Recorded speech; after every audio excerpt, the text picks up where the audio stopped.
Is this thing on? Okay, it says live 0.5.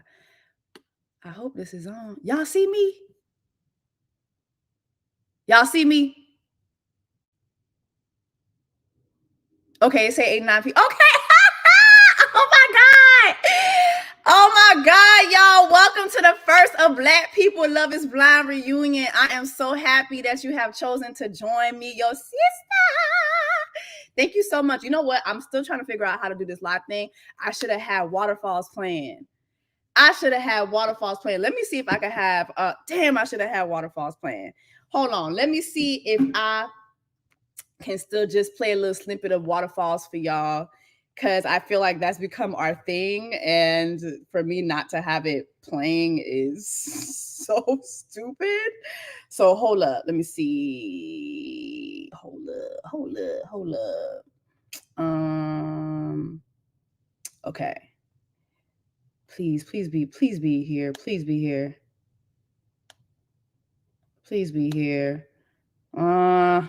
Lord, is it here, Lord? Child, not me not having waterfalls. This is a fail. Okay, hold on. All right, there it is. Can y'all hear that?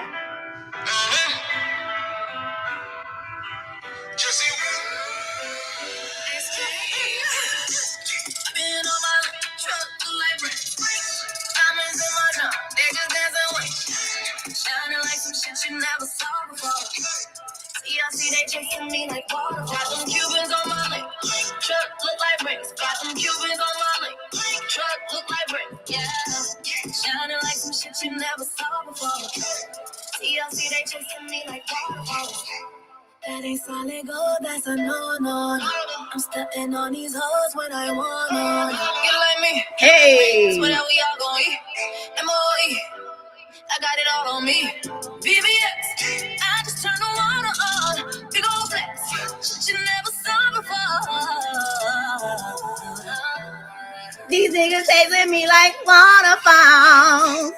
Been on my truck, look like bricks. Diamonds in my trunk, niggas dancing with. Shining like some shit you never saw before. Hey! TLC, they chasing me like waterfalls. Got them Cubans on my lip. Truck look like bricks. Got them Cubans. Not y'all know the lyrics. Truck look like bricks. Yeah. Shining like some shit you never saw before. TLC, they chasing me like waterfalls. Just a red light special on the bottom of my shoe. Stay with different flavors. Crazy, sexy, cool. Oh my God.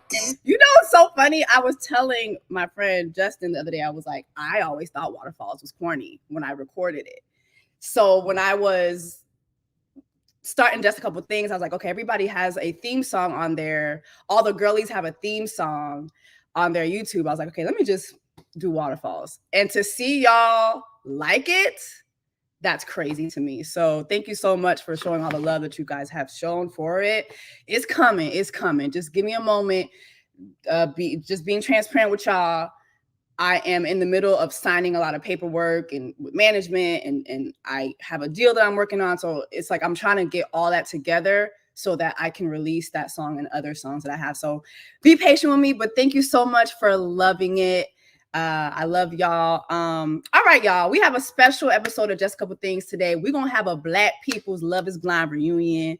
I have some people that I really, really love. I love their content. I've been a fan of theirs. I love their coverage on Love is Blind as well as other shows. And I do want to just have a space where we talk about the show from a Black people's perspective. And we have a good we have a good time, and we just address things from our perspective as Black people who are dating, as Black people who are still young and are still experiencing a lot of the things that we see portrayed on the show. So without further ado, hopefully I do this right. Let me see which button would I press for everybody to come in. Hold on, let me see. No. Yes. Okay, period. Okay.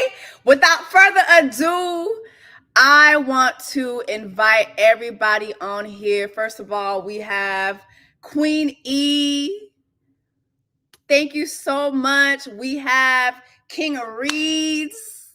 Thank you so much for being here. And of course, we have Kojo from Little Black Book 91. Thank you so much for all of y'all being here. Are y'all on mute? We doing a mute challenge? Can we unmute ourselves? Hey girl. We was giving you your space. Hey girl. No, we were trying to let you have a moment. Come on in, not out. We know how each content creator. We know we can talk over each other. So we wasn't trying to do that. Okay, that's so true. So first of all, I mean, I guess I feel like everybody in the chat, they're all excited to see y'all. From what I'm seeing, everybody knows who you guys are. But if you guys just want to just briefly tell everybody who you are, just in case there's somebody who doesn't know, and how they can follow you and how they can keep up with your channel. Who are we starting with? E, let's start with you. Okay. My name is Queenie. I am from Canada. A lot of people don't know that, but yeah, that's where I am. You can find me on YouTube at The Queen E. Is my Instagram the same? I don't know. My Instagram is something, but if you peruse on my YouTube, you'll find me somewhere there. We just hit 50K this month, thanks to Love is Blind. Thank you. We shooting for the 100K crew. You know, the 100K crew, I see them on the side over there. I'm going to join y'all. Yes, and you will get it. You will get it. Yeah. Oh, hold on. I saw somebody say, where's Roxy? I left Roxy a couple comments. I looked for her on IG. I should have asked E for Roxy because E was saying, oh my God, I have all her information. So I didn't know. So Roxy says, please know I love you. We all love you. And next time we definitely going to need you at the Black People Love is Blind reunion and other things too. I really want to do more stuff like this. But yeah, go ahead, Justin. King of Reeds. Hello, period. King of Reeds, Justin, whatever you want to call me. I'm so glad to be here. Thank you, Jesu. I am a part of the Love is Blind tribe and the Black women's tribe as well, period. I have never watched Love is Blind. I'm excited about this reunion review, all of that. You can find me on YouTube, King of Reeds. You can find me on Twitter, Instagram, The King of Reeds. You type in King of Reeds, you're going to find me, point blank, period. So passing it on to Little Black Book. What is it? Little Black Book 91, period. Mm-hmm. Yo, thank you for that, man. King of Reeds gonna get me in trouble today. My name is Little Black Book 91. I'm from the UK, as you probably can tell. I also go by the name of Kojo, if you know. But listen, my content on, I like to talk about relationships all the way through, and we use reality TV to kind of showcase how healthy relationships should be. So listen, if you love reality TV, you love relationships, then find yourself at Little Black Book 91. Shout out to Jesse as well for this, man. I appreciate it. I was going to sing, but, my chords a little bit. Oh, listen, we're gonna sing, we're gonna carry on. Listen, we're gonna have a good black ass time during Black Women's History Month. Okay. This is what we do on this channel. We're gonna have a good motherfucking time. Let's just go ahead and just get started. I wanted to start not just talking about the reunion itself, but let's just talk about season 6, period. I think I've been one of those people who've covered Love is Blind from the beginning. And I was always fascinated by the show. I think when Love is Blind dropped 2020, we was all in the house. And I think Love is Blind, when it dropped, it just dropped at the perfect time because it brought the world together. Like, it really just did. Like, it brought the world together. We were all at home watching this one show. And then, God gifted us with Cameron and Lauren. Like, I really feel like this show was created for Cameron and Lauren because other than Cameron and Lauren, Brett and Tiffany, Zach and Bliss, I just feel like the couples ain't really coupling, and the show has changed so much from season 1 to season 6. What direction do you guys feel the show is going into, and do you like it? I mean, me personally, I love a delusional dating show. So I'm okay with the whole this show ends in marriage thing. When they did the stat of 11 marriages, but 9 couples are still together, I was like, well, wait, now that's not too bad. No, that's really good. That's really good. So where would I like to see it go? I say this all the time on my channel, and people think like, girl, I don't know. Regular ass people, regular. And why I say that is because when you know on the other side you're likely to be with somebody who's relatively seen as attractive and stuff like that, there's no stakes for real. But when you know I genuinely could be with a man who is 5'2" and has a cul-de-sac, I really gotta say, am I gonna put my whole heart into this thing? So I would like more regular people. Stop recruiting the people on Instagram. We can start there. I know how you feel about that, but I'm just gonna let that rock. Shout out to Chelsea who thought she was gonna eat me up, but she ain't know I'm a whole piranha. I'm a whole Haitian piranha, girl. But yeah, no, I feel you on that. What about you guys? The men's. This is my first season ever watching. I was introduced during the pandemic, but I was only introduced because of the drama, because I knew the person who was on the show. Oh, yes, yes. And who they reached bro? out to me. What is his name? He was on Real Housewives of Atlanta. Carlton. So he reached out to me. He was like, "Girl, like, what do I need to do? Because this is a disaster." Mm-hmm. And I watched it, just a little bit of it. And I was like, "Oh, girl, my sister done burnt too many bridges. There's nothing I can do for her now." Like the way that Carlton talked about that black woman and that whole situation, I was like, "Oh, sister, you just need to shut up. You just need to shut up. Like, you just need to shut up." So that's how I was introduced. I never watched it, but people told me about what was going on with Clay and AD, and they said, "Justin, we really want you to talk about the colorism aspect and all the things. We really want your thoughts." So shout out to my patrons. They wanted me to talk about it. So I started paying attention. Then I started watching Jesse reviews, then Queen E reviews, and then everybody else's. And I started getting into the TikTok mess. I was like, oh, I can get with this, because you started doing reality show reviews. That's what started my channel. But I don't do it because all the reality shows are trash. It's the same format. Yeah. So this was some new mess.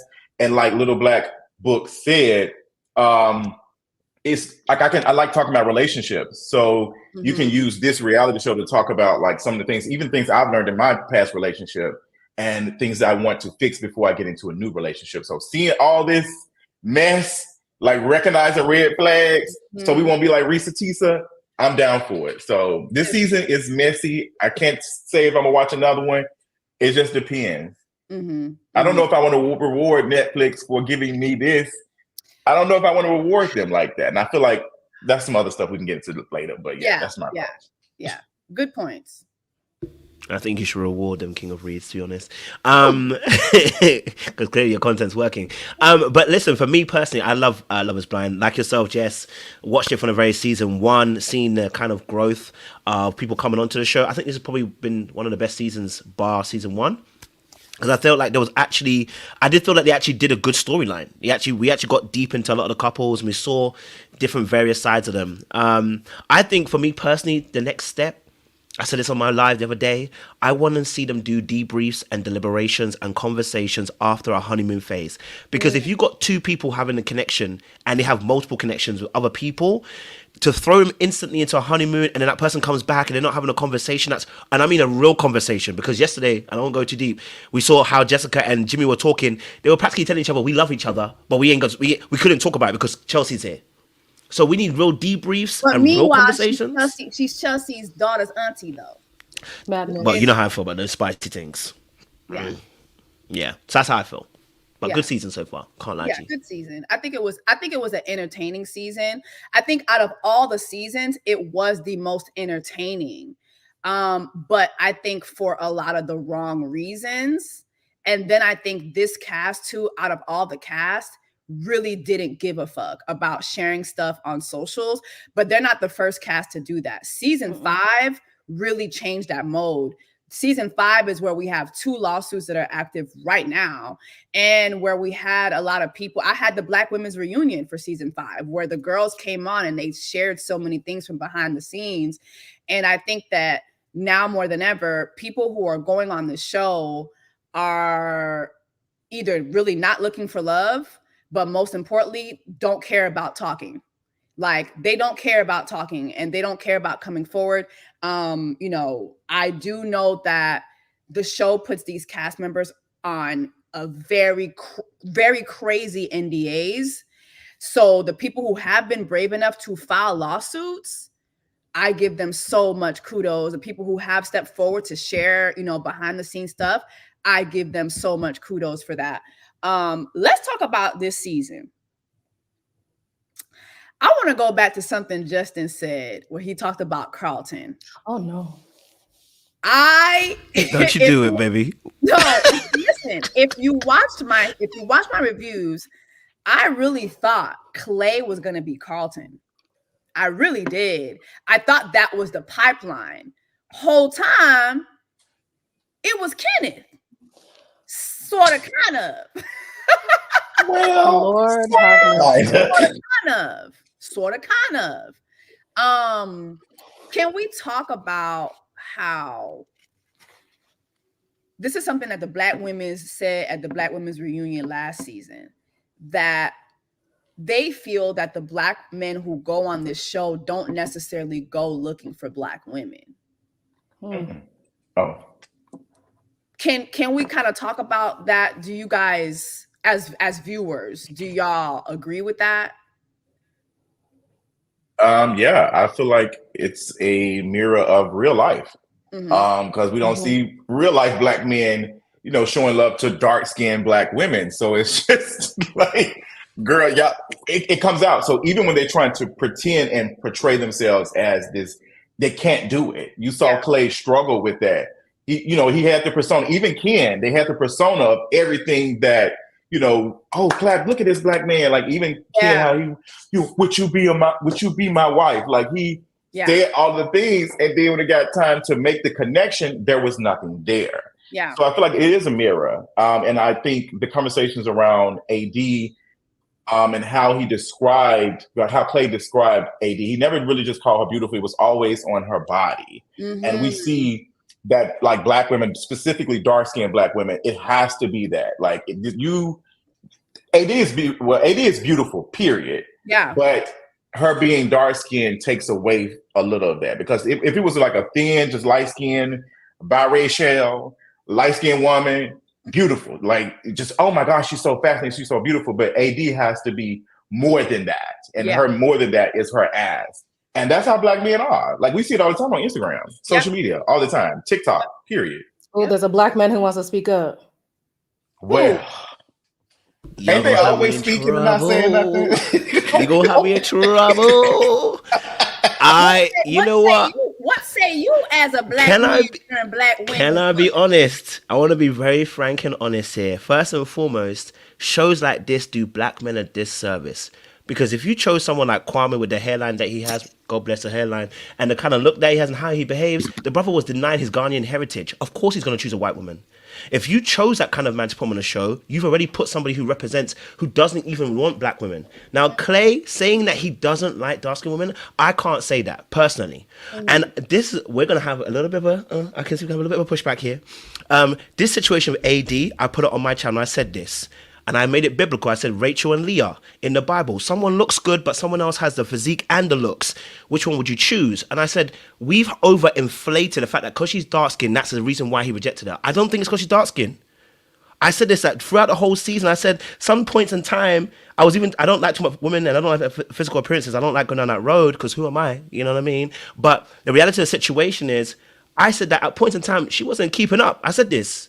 And I said, at points now, some people don't like that kind of aspect because it feels like you're putting a lot of effort into your body, not necessarily your facial features, your hair, everything like that. And I said, whatever's your money maker is what you spend time putting your attention to. And until the reunion, the reunion, she was looking beautiful, don't get to it. And she's a beautiful woman. I'm just saying, though, I think it's a bit hard pressed to put that on Clay and talk about whether she's dark skinned or whether Black men are not looking for Black women, because if you choose people to come on the show, you're intentionally choosing men who have a preference against Black women. That's not the fault of those Black men. That's the fault of the show intentionally choosing people who are going to promote that particular aspect. Please, let's give some grace to these Black men because not all of us want to choose white women. You know what I'm saying to you? That's my defense counsel. So I a little bit side with you, Kojo. I do think that, like Justin said, I think that what we see on these shows is indicative of what we see in real life. Like, as a Black woman, as a plus size Black woman, it's ghetto out here for me. Okay. However, what I see on TV is often what I see in real life. However, if I'm looking for more Black centric stories, I feel like there are channels for that. Unfortunately, Ready to Love ain't doing a great job right now. I stopped watching this current season. Yeah, I stopped watching this season too. I was reviewing and I dropped it. But like, I'm not going to Netflix. And it's so funny that Clay said this, because I think it's rich for him to say it, but it's partly true. How are you going to look at this network and expect them to adequately portray Black storylines?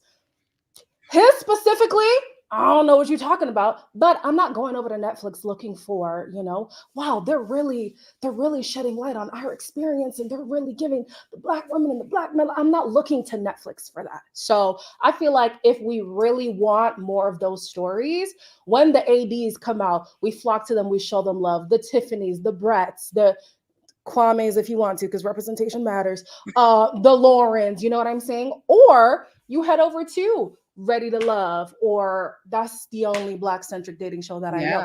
All I'm saying is people go where the money resides. You know what I'm saying? So let's go over there, or let's rally around the people who we want to see more of. And they're going to put, how many more Black people were on this season? Casted. We didn't get to see all of them, but casted. They're like, okay, so these people's stories are worth telling. And the more we, the more we support that, I feel like the more representation we'll see. But on the show itself, do they cast men who are not into Black women? I think they cast men who we see every day. I will say, I think that, Kojo said he couldn't say matter of fact that Clay wasn't into AD's dark skin. But I think when women are telling you something, especially when Black women say something, please listen to them. And here's why: because we know what we've experienced. Like, we know what we've experienced. And when we're watching these shows, we are seeing what we have experienced. Now, again, just like you, I do not know Clay's psyche. I do not know what's inside Clay's mind. I actually would love to interview Clay about that. However, watching it and seeing how he was more fixated on her body. Yes, from time to time, we would see him throw in a little, "You're beautiful," right? But it was never said like in the same tone as when he would admire her body. It was, every time he talked about her, it was, "I love our sexual chemistry." Like, he said that a lot, and unfortunately, as a dark-skinned woman who has dated, I have very much felt that my body has been more of the thing than my actual looks, what I look like. I have been in relationships with dark-skinned men like Clay, who will talk in circles and circles and circles to the point where you think you're crazy. But then the minute they get the opportunity to go date the girl who's not looking like me, you see them giving them a whole other type of attention. The way they speak about them is so much more protective. It's so much more soft. And the only conclusion I can come with is she's not dark-skinned. Can I push back on that just a little bit? With AD specifically, I don't know if you guys saw the interview with Nick Vale. I didn't watch the whole thing, but she did say right now they're flirty friends or whatever. So they cuddle and they do whatever. On the show, she made it seem as if they're not getting married, it's a hard line, never going there again, whatever. But now you've gone from being a fiance to a situationship. So in as much as we look at Clay saying, would he have treated another woman better? AD has to set the precedent to say, I'm not going to allow you to treat me as anything less than what I feel I need to be treated. So yeah, is it frustrating for us out here?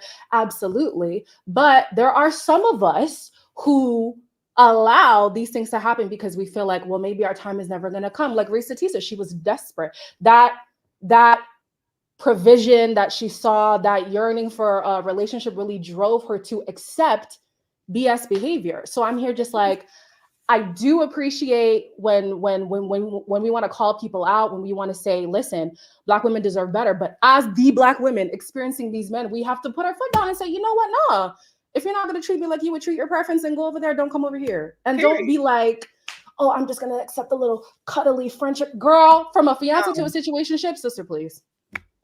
No. I think that is by root the problem, like with patriarchy. Like women are like relationship. Like even this show watching, the men are in control, point blank, period. They have to make the decision. Oh, I'm ready. It's not if a woman, I don't know if we ever seen a woman propose, but even if she was, it would be looked down on because that's something that the man's supposed to do. That less like who has the power in the relationship. I think when people talked about AD and how she presented her body to him, I think that's also, she's been indoctrinated in this, like taught this, like this is what gets their attention. So let me lean into that. Even I do that sometimes with stuff, because if you're not, praised for this and you're praised for this, like, oh, you're such a good person. Like I had a friend tell me, oh, you have a good personality. You're such a loving person. All the other stuff. I was like, girl, I can't wear that to the club. When people don't see my personality as like how, like, why can't the same way you're telling somebody else they're beautiful, why can't I receive that? And who gets to determine what is and what isn't beauty? So we talk about like colorism exists. We can't over whatever it exists. So we have to consider that there is colorism involved. She's a dark-skinned woman. We cannot remove that from AD's experience, period, in this dating thing. And even Netflix, Love is Blind, not having that many dark-skinned women, that many Black women, period, like is real. Like we're talking about beauty. Black dark-skinned women, Black women, period, Black folks, period, is not looked at as beauty. There's only specific type of Black folks who are casted. I don't know anything about Kwame and all the other stuff, but I can get into interracial stuff, another discussion. But yeah, well, we can ask Kwame's Ghanaian brother. Can we add? Maybe even. Can we add to this? Oh, sorry. Yeah. Go just. I was going to say, first of all, I was going to say, okay, sorry. I was going to say, first of all, let me validate your experience, right? So this is not about invalidating any Black woman's experience or any dark-skinned woman's experience. I know colorism exists, right? And so I don't want to invalidate your experience on that. What I do want to pay attention to is there may be other factors that may be playing a part in this situation, right? So first and foremost, in this situation, I believe by watching what I saw of AD and watching Clay, there's a heavy emphasis on the sexual energy between the two of them. Now, whenever a man is very heavily sexually inundated, it's because he lacks emotional ability to connect with somebody. This is what happens, right? So you tend to find yourself being able to communicate on a sexual level rather than an emotional level. And what AD did was feed into that. Let me give you an example. When it came down to Bean Dip, it was about her body. It wasn't Clay doing it. It was Laura and Jeremy. When it was saying about her ass, and Chelsea's like, oh, ass, she started wiggling her ass and showing it to people, right? Because she's also understood, and yes, part of this is patriarchy. It's part of the system that we live in. She's understood that there is a reward for your body being able to move a man. So what she's done is she's leaned into it. Hence why I said being very careful about attraction and how it works, that if you focus more on your body, what you will find is most men, they get excited by the body. It doesn't make them commit. Because oftentimes, and I'm talking from a biblical perspective, when men look at women, what they want is a face and the body to connect for them personally as an attraction piece. And then they look at the qualities of that woman and then they commit. And what I was looking at AD and Clay was, I don't think he's ever going to commit, because I don't think personally he was actually invested in her face. This is me being personal. She's a beautiful woman. I find her attractive. My issue was when I saw him first come out of the reveal, that wasn't a brother who was impressed by her face. The comments that he was making was not a brother impressed by her face. And that was where I had a problem with it. So my final point in this is, we've been indoctrinated as Black people. History tells us this. We've been over-sexualized, specifically Black women, right? And so what's going to happen is there's going to be that indoctrination, which is going to play a double-edged sword. Because if you can lean into it, you can kind of win a little bit because you can get the attention. The problem is, what kind of attention are you going to get? And I think here with AD and Clay, first of all, has got commitment issues all over the board. He doesn't know how to commit emotionally. He's crying whenever he has to explain about what he's done wrong in the past. And he told us he's a rock star trying to be monogamous. That brother ain't gonna commit to that poor girl. And so AD bought into it because you know what I'm saying? I'm like, and AD's a healer, doesn't know any better. You know what I'm saying, Chu? So I'm gonna leave it there. But you know what? I really wanted to get into the other couples first, but you know what? I'm glad that we're here because there's so much to discuss, and then we can get into the other couples later. I like that you brought up the rock star aspect of it. When we watched their wedding, his dad comes in. Your daddy, who you have been exposing since the time them cameras went up. Clay, how's your day going? My daddy cheated on my mama. Clay, would you like something to eat? My daddy cheated on my mama and he took me on cheating trips with him. Like, it just was crazy. And then his dad comes in, not knowing that his son has been like dragging his ass, but he comes in on his wedding day. And the speech was all about how they were both track stars. They ain't runners, they are track stars. That was the speech. You were a runner, you were a track star. That was the speech. And I thought to myself, you know what? This is a good example for Black men to watch. Because I want y'all to see how delusional y'all be sometimes. And also how y'all don't be talking about nothing that matters. We are down to the wedding, and this is the speech. Can we talk about just the overinflation of himself that Clay had and how that seeps through, I think, how he sees relationships and how his daddy helped that? Clay is the prize. Is giving he's the prize. Remember, even Jesse, you pointed out when he walked up. Listen, even Jesse, you pointed out when he walked up, it's your name and your wife, your fiance's name. Hey, mama, you see my name up there? Literally. I think he's been taught to do that, but I can't imagine my mother or like my father coming in on my wedding and not like. I've had some real moments with my dad, like real moments about like what it is to be a man, like whatever, no matter like me being queer or not. To see this man come here and talk about like, yeah, you remember how you beat me and I wasn't out of shape. Don't tell, I wasn't out of shape. You know, you got good. Like you was good. I ain't out of shape. It's just so much focus on him. And I just also don't see no man that age wearing no alpha pin to no son's wedding. I don't know.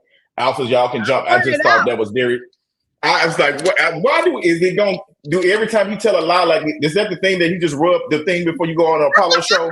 Like you rub it, like every time you, for good luck or something, every time you take your son, you're taking your son on cheating adventures. Yep. Dora the Explorer tease, like swiping, no sticking. Like I'm confused.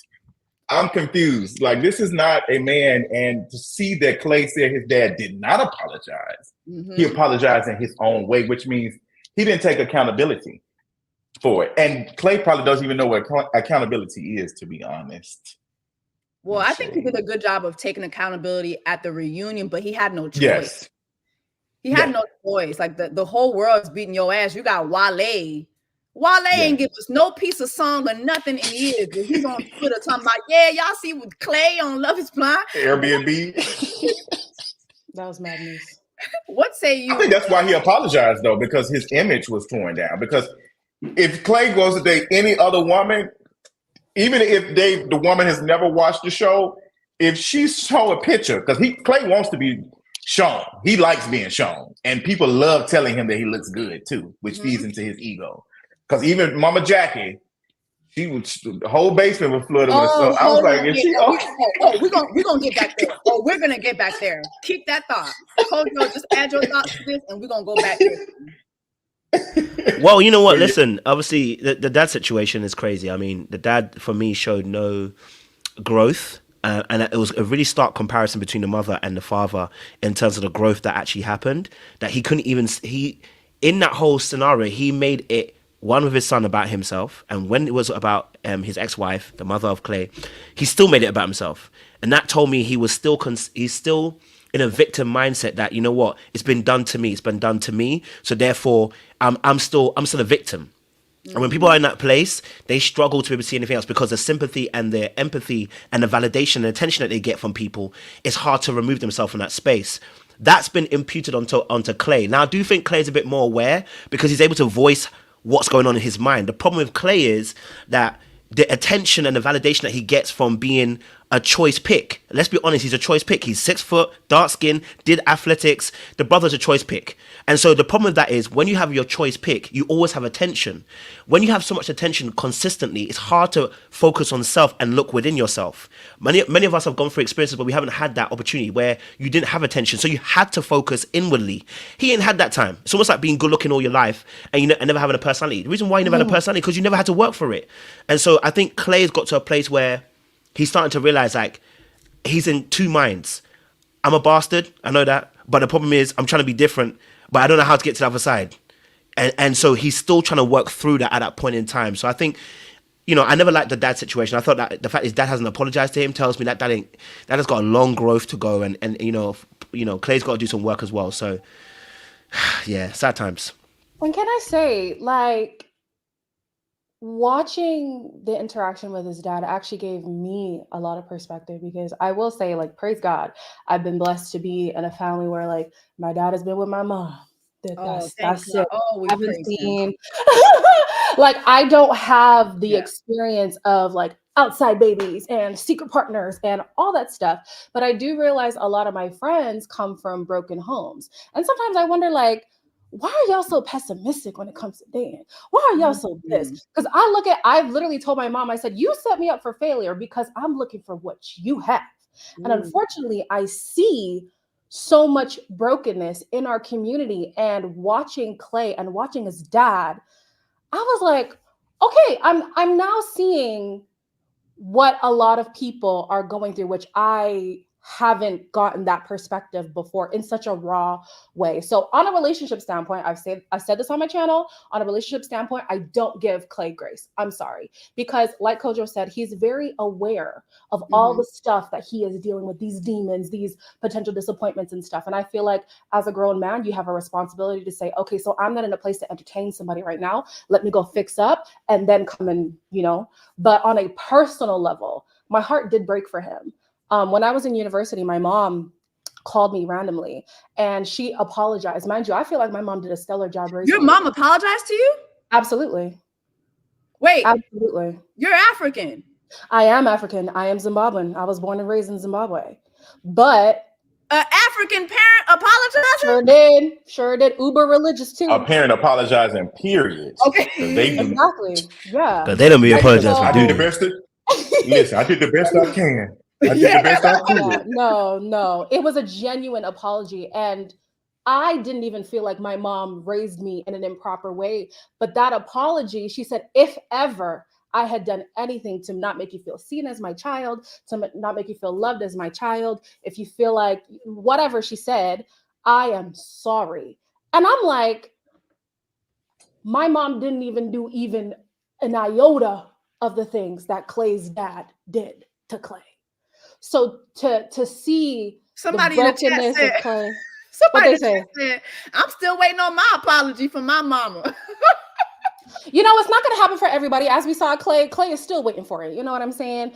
But like me experiencing that healing from not even a super broken situation, it made me even break more for Clay because I'm like, damn, this is a reality for a lot of people. So relationally, Clay, come on. I put some responsibility on him, some more responsibility than a lot of people in my comments want to, but that's fine. But on a personal standpoint, my heart does break for Clay and people like Clay. It does. Yeah. Did you want to add anything, Justin? I think the only thing is just reminding me of, we saw that on Love and Hip Hop Atlanta with Scrappy and Mama D. And Scrappy was, talking about all the things he's experienced with his mama and Mama D, which was some real traumatic shit. And he was like, Mama D was like, well, I did the best I could. And it's just, parents just can't understand, hey, girl, you're not perfect. We know you did the best, but we want you to take ownership of some things that you could have done better. The same thing with my parents. We had some experience, even when we coming out, it was very, very difficult. When Clay was talking about his dad was still a good dad, it's as if we have to say that for us. like we can't think that our parents are not like, are not good. Like maybe we'll think about ourselves, like, did I turn out right? Did I turn out the best that I could? And I think that is the reason why he probably does not want to admit that his dad did wrong, because he had to admit that maybe some of the ways he's doing it is like really truly fucking with him. And to really unpack the shit that you're doing and how you're treating other folks, the labor you're requiring on people that you're in a relationship with, like AD, you have to do that work. It is not easy at all. Just going to a therapist, like we tell folks to go to therapists all the time. They be learning what to say from the therapist and be weaponizing shit. Yes. So just because you went don't mean shit to Even me. when he's saying like, oh, I did therapy, I even, tried different therapy. You can't even commit to a therapist. Child. I got commitment issues. Let me fix that You for you. can't even commit to a therapist. One thing I've always heard from my friends who are therapists, they tell me all the time, by the time a couple comes to us, it's already too late. That woman has been telling her husband to come to therapy for a very long, long time. Sam Cooke, a long time. Like she been telling you. And by the time it's too late, now you're okay. Well, let's do therapy. Now it's like, here, damn. You know what I mean? It's not really because you're trying to be introspective. You're really looking for solutions within yourself. It's always, well, damn, this is what I got to do now to save this. And it's like, that's not what therapy is about. Can we talk about he's a good man, Savannah? How AD's mom, I just had very unpopular opinions about her mom. Like, it was so funny to watch the difference in the commentary between like white folks and black folks when it came to her mom. Like the white folks, oh my, your mom is such a queen. And she is. Don't get me wrong. Her energy was great. She was beautiful. The way she loves on her daughter, it was great. But her reaction to AD coming in was crazy to me. The whole, like when she first saw him, did y'all catch that? Oh, like Clay. Okay, yeah. Mm-hmm. Like it was like, okay, this is the first time you've seen a fine nigga. And mind you, he's here for your daughter, ma'am. And not only that, he comes in after your daughter just told you he hasn't been coming home to her. And then in that conversation, her mom said, well, what do? You work for the president? You work in the Secret Service? And he's like, no, he lists all these jobs that are jobs you can do from home. And then you turn to your daughter, well, y'all could be the Michelle and Barack. Like, what? Can we talk about? I mean, honestly, the way we were raised plays a big part in who we become. A lot of people don't want to say that, but it's true. We see it in Clay. We see it in AD. I saw an older AD. Like, I was not surprised that AD's mom was like that, because AD seemed easily moved by Clay's words, by Clay's face. The man said, what was that thing, Philippians something? I'm like, not this. Child, that's the only verse he knows. That is the only verse he knows. And it's like, after he said that, she was like, that's a good man. Babe, what? No. And then I wish the conversation they had when Clay was absent for the few minutes had permeated a little bit more, because the mom was trying to say, if this don't work out, you are still worthy. And it didn't sink in, because I feel like even though AD has probably heard that a lot, like Justin said earlier, we're still conditioned to think that our value comes in partnership. Our value comes in marriage. And look at this guy. He's got all these accolades. He owns a home. He's beautiful. He's into you. Like, girl, just settle for whatever it is. He's a godly man because he knows 3 verses. Like, I wasn't shocked at all. And I was a little bit saddened, because I was like, God forbid, to bring my mother in again. My mom says, if you never get married, I just want you to have a fulfilling life on your own. Like, my mom doesn't pressure me to get married at all. Mm-hmm. And I wish I had seen that from AD's mom, because you see AD from the show. We don't know her in real life. Yeah. From the show, she puts value in being partnered. Mm-hmm. And the mom seems to also have that same perspective, and it just trickled down. And I wonder, when is that cycle gonna stop? And how AD kept, when she was at the altar, she said, in her white dress, she said, I would have did everything. I would have did everything for you. There's nothing he could have said that would have made her say no. This man ain't said none of this shit. You, Jesse, you talk about she was saying, oh, he's a good provider. We ain't seen none of the man wasn't even coming home. We never even saw Clay provide you a sandwich. A pay stub. A W-2. Nothing. A 1099. Nothing. And mind you, this is season 6. I don't know if y'all remember season 4 with Brett and Tiffany. The way Brett, well, see, you didn't watch, Justin, but Tiffany and Brett's season, Brett would set up photo shoots. He became her photographer. Like, he would be setting up photo shoots. He would take her. I remember one time she was stressing over her wedding dress. He took her on a getaway, like surprise getaway. And this is a black guy. This is the black guy that he was talking to at the reunion. And I made a joke earlier in my review saying he saw either Cameron and Lauren or Brett and Tiffany and was like, oh, hell no, I can't. I'm not doing that. Because Brett, the moment he became Tiffany's fiance, he went out of his way to become her covering. Like, it was so apparent. Like, you're my fiance, you're my woman. Where we gonna stay at? Don't worry about that. I'm gonna get us a place. You can't find your way. Don't worry about that. I'm gonna do this. Don't worry about that. I'm gonna do that. And he said himself, he didn't come from a background that was perfect. But Kojo, I'd love to hear your take on how he's a good man, Savannah. You know what I want you to address? How Black men, especially heterosexual Black men, can take advantage of that outlook. So the good man Savannah situation. Mm-hmm. I'm going to have an unpopular opinion again once more. I'm so sorry, guys. You know what? I'm working on a video right now, or a series of videos called the Mirror series. Okay. Mm-hmm. Having spent some time in the wilderness doing some stuff that I shouldn't have been doing, that the good Lord knows I shouldn't be doing. I started to realize that the people that were meeting me were a mirror of me, right? AD and Clay are a mirror of each other. A lot of us believe that Black men, and a lot of them are, can be trash bags. And I'm not going to deny that there are trash bags out there. They're black, they're white, they're blue, they're green, and they're orange. What I want to say is this, though, in regards to the situation, is that I want to first validate women too. I do believe that women, not just Black women, women in general, need to decenter men from the equation. What that essentially means is that your self-worth and your self-importance is not dictated by your connection to a man. And that leads, when you can decenter men, you can also start to work on what we call the emotional independence. Because a lot of women are attuned to their emotions much better than most men, but they're not emotionally independent. They're emotionally dependent, meaning that once a man doesn't feel you, or you don't get the man that you like, you start questioning your self-worth.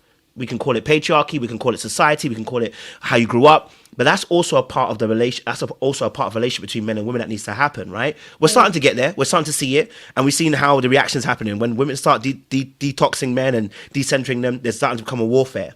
That's a part of it. I think in terms of the good man Savannah situation, when we look at someone like Clay, Clay is not a good man. He's a nice guy. He's not a good man.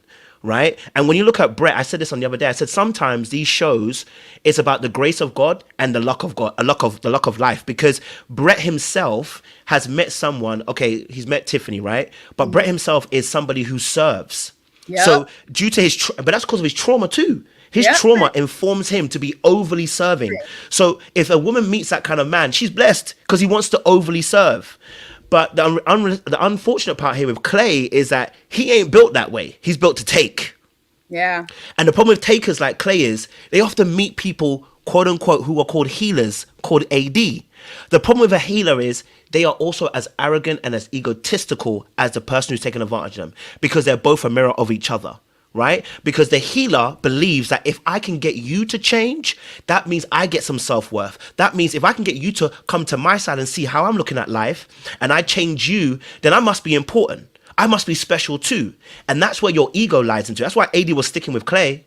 And Clay, too, being a manipulative individual, saw AD and said, well, fair enough, if you think you can pull me to that side, I'm going to take advantage of that too, because in that moment, whilst you're going to be trying to pull me over there, I'm going to be pulling you to my side too, right? I'm going to take advantage of your quote-unquote kindness, which is really just niceness.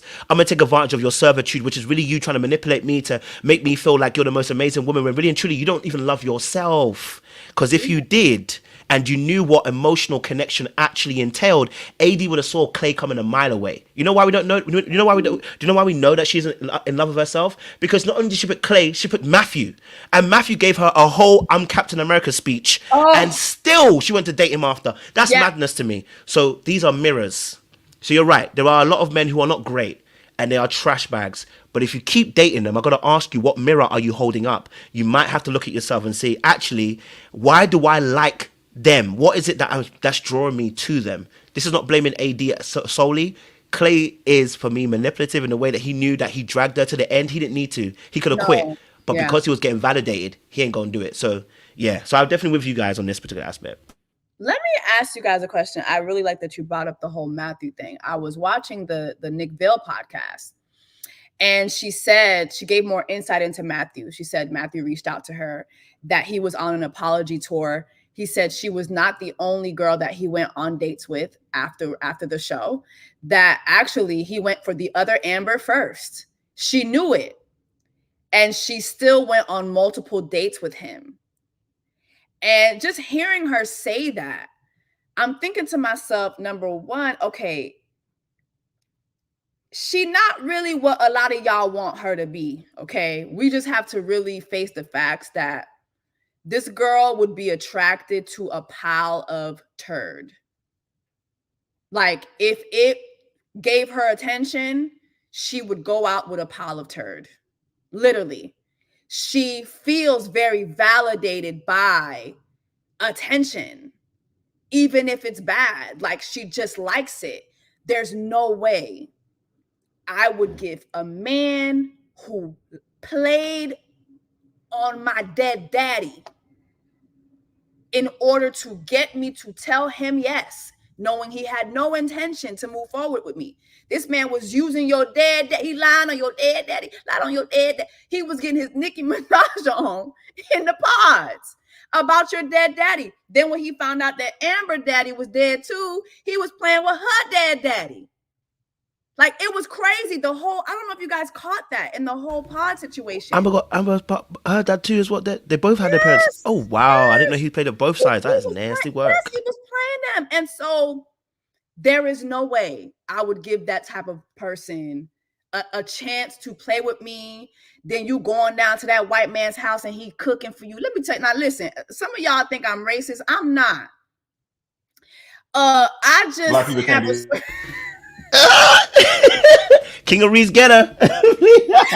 Live. Say what you got. You can be prejudiced, but you can't be. Yeah, because I always say, listen, everybody white sit tight. Because listen, this is a Black women's channel, it's a Black women's space. But let's be for real now. A white man who sat in the pods and told you how, you know, America's watching me after he done played on your dead daddy. Now he on this tour going out with all these other white women. Then you the last person he called. You a Black women. Now you down to his apartment eating his dinner. We know he ain't seasoned it. We know he ain't clean that meat, but you out there eating unseasoned, unclean meat. Like, it has to be, we have to talk about that. See, but this is why earlier I was saying I'm not gonna blame Black men not being attracted to Black women and coming on the show, and that's why the Black women get treated bad. Realistically, if we all want to be honest in life, we get treated the way that we allow people to treat us. And if it was people treating us that way by force, that's criminal. You know what I'm saying? Mm-hmm. So I can't be like, this person played this person. You allow certain things to happen. And with that allowance, it ties into conditioning. So I'm not going to make it seem like, you know, there isn't a reason for why we allow certain things to happen, right? But I tried to I find it weird to say I'm holding somebody accountable, whatever. I gave commentary regarding AD and how she allowed so many things to slip because I want to get chosen at the end. And a lot of people, Black, white, red, green, orange, yellow, whatever, we accept certain things because we feel like this might be my time. Yeah. And then turn around when it doesn't end up being your time. Oh, but I got played and this is what always happens to me. If it always happens to you, like Kojo said, maybe it's because it's a mirror situation. You keep picking people who are a reflection of you and what you are missing. And because you don't want to take accountability, you want to say, well, it's because of that person. Come on. Yeah. I also think that desire played a lot in it too, because she was fascinated with Clay's looks. She was fascinated. Talk about it. Fascinated. When you look like Clay, you don't have to show up in all those type of ways. Like, because it can always, the capital that comes with being desirable, you don't, why? Clay has never had to do any of these things from the time that he was young. Yeah. And I guarantee you, his dad looked probably really good back in the day too. He's still a very good looking older man. Yeah, so it's just it's just you don't have to perform all these niceties. Like, if you're just attractive, you're desirable. It's like, why do I need to do all of that? Like, you'll take the bare minimum. Period. Mm-hmm. What do you say, Kojo? You know what? This is such an interesting situation because I think, like I said, I see both AD and Clay, and I do feel for AD. You know what I mean? As a fellow person who has some of the same tendencies she has. I can be honest with you. I have some of the same tendencies. And it's because we're not very well emotionally wired and connected that we can't see when people are playing us in our face, right? And that there's like you said about AD and Matthew talking about the situation. I can imagine myself in the past probably taking the same thing from a girl. I've been like, maybe she wasn't meaning that, because what you're really saying is, I wish somebody would have given me grace in my lifetime, or I wish somebody would have seen me or appreciated me, or someone have heard me. And that's also a part of being emotionally connected, right? And so one of the difficult things is if you're not very well emotionally connected, but you can express emotions, people believe, oh, you're very well, you're not. You need to understand I think there's like 12 steps when it comes to emotional connection. And the last step is actually the first step, meaning know thyself. And when you are able to express your needs, your desires, and your wants and the values, and you're able to verbalize it, right, in a less than passive way, in a more assertive way, then you are starting to connect to yourself. And this then feeds into other areas of emotional connection. I can see, me and AD, I see her. I really do see her, because I can understand why you're accepting less, because you've always had to accept less. You've had to abandon yourself to survive. So when somebody presents something that is very familiar, it's more of a familiar spirit than it is actually it being of something good to you. And so sometimes when you look at the situation with her and AD, I'm looking at her like, I understand, man. You've abandoned your own emotional self. So when he presents the lack and the little and the minimum, you're going to take parts of it because you want to be desired and you want to be wanted. And Clay, like I said, he's got a lot of options on the table. Well, his looks are going to open a lot of those options. But he got big problems too, because he couldn't keep a gal. That was also his big problem. He told us himself, he can't keep a gal. You know what I'm saying to you? Yeah? He can get them, but he can't keep them. And that makes him feel some type of way too. So now we've got two people in the same position, like trying to figure out how to be desired and wanted, but also valued. And I felt for AD. I do have sympathy for her as well. So, but what I'm going to ask her to do is sit on the bench with me. Let's sit on that bench together, baby, okay? And let's heal, okay? Because we don't need to be on the field of play, because we're going to get injured again. Yeah. Do you guys, like watching the show, do you guys feel that Clay played in AD's face, or do you guys feel that AD played in her face? Both. Well, yes. Yeah, both. Yeah, I agree. I also feel like, did Clay know that? Did he understand the show he signed up for? I really would have loved to see the Lattes ask him that. Nobody asked him no real questions. Like, did you understand that when you signed up for this show that marriage was the goal? Because from top to bottom, and even again, I heard AD herself say to Nick Vale on the podcast, from the time we're in the pods, he always voiced to me that he wasn't ready for marriage. And I'm like, wait a minute, they never showed that on the show, but here she was saying it. So you knew.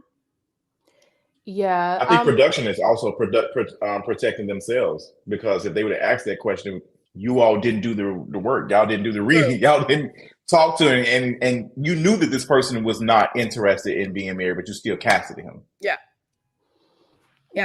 With AD getting played, I mean, she said that they had many conversations where he was like, I would not lead you down this path to leave you high and dry. So that's where I will say, okay, maybe he did come in with the whole, I don't know if I'm ready for this, found AD, fell in love, and thought, you know what, for you, I will. However,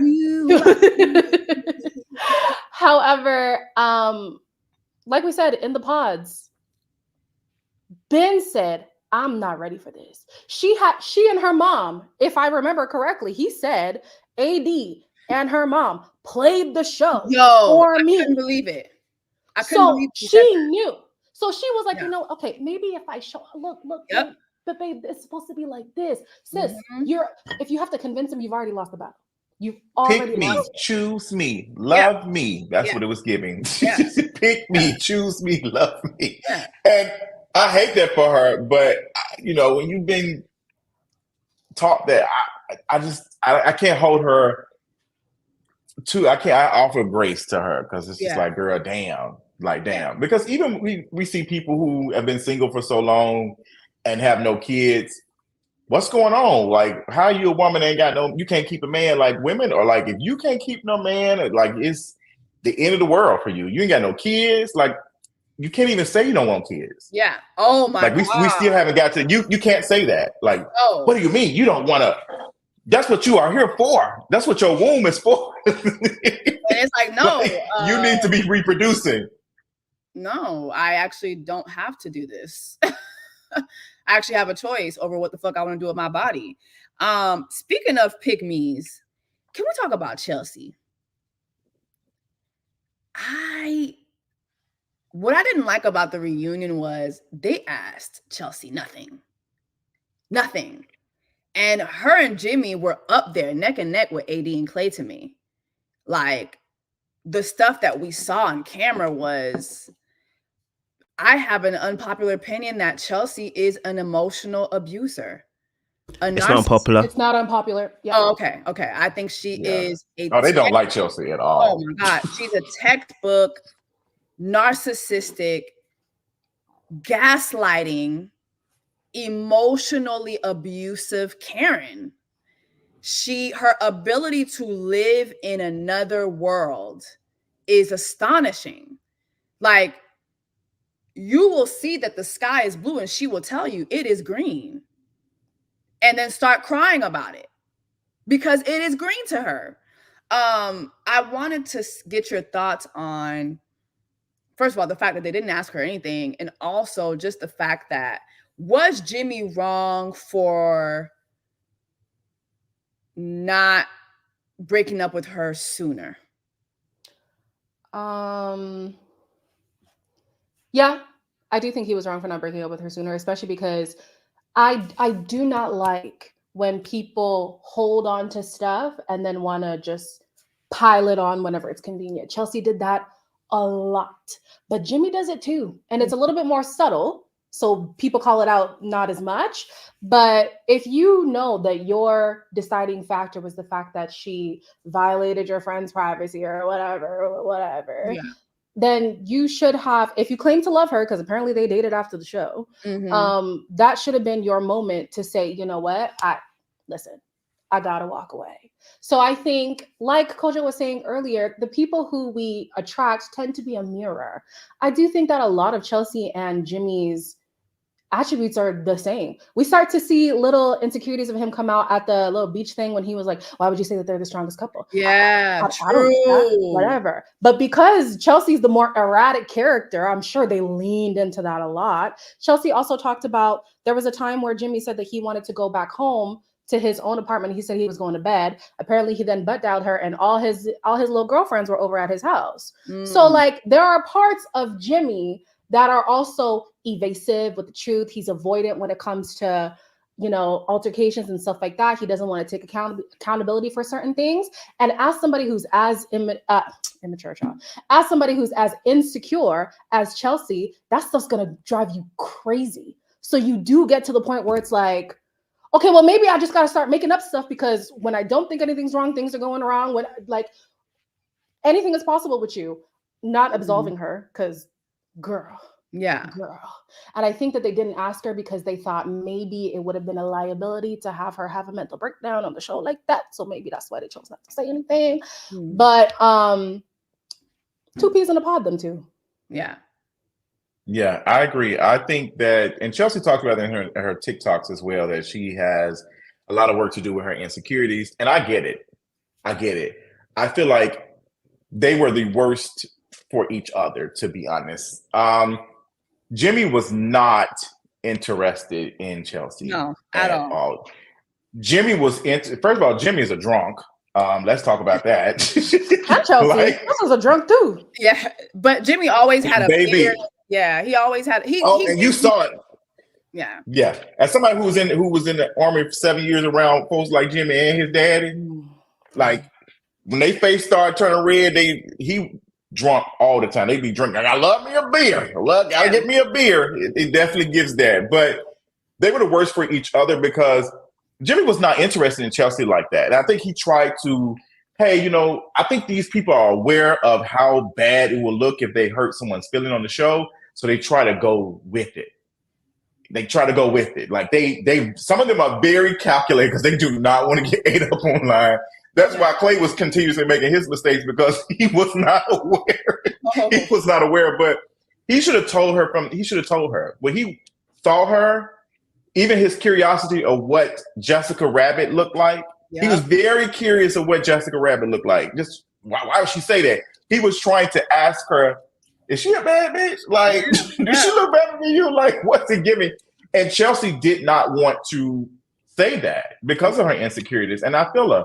And there's so much about Chelsea and Jimmy that I would love to get into because I wasn't feeling how Jessica was involved in some of the things and the double standards.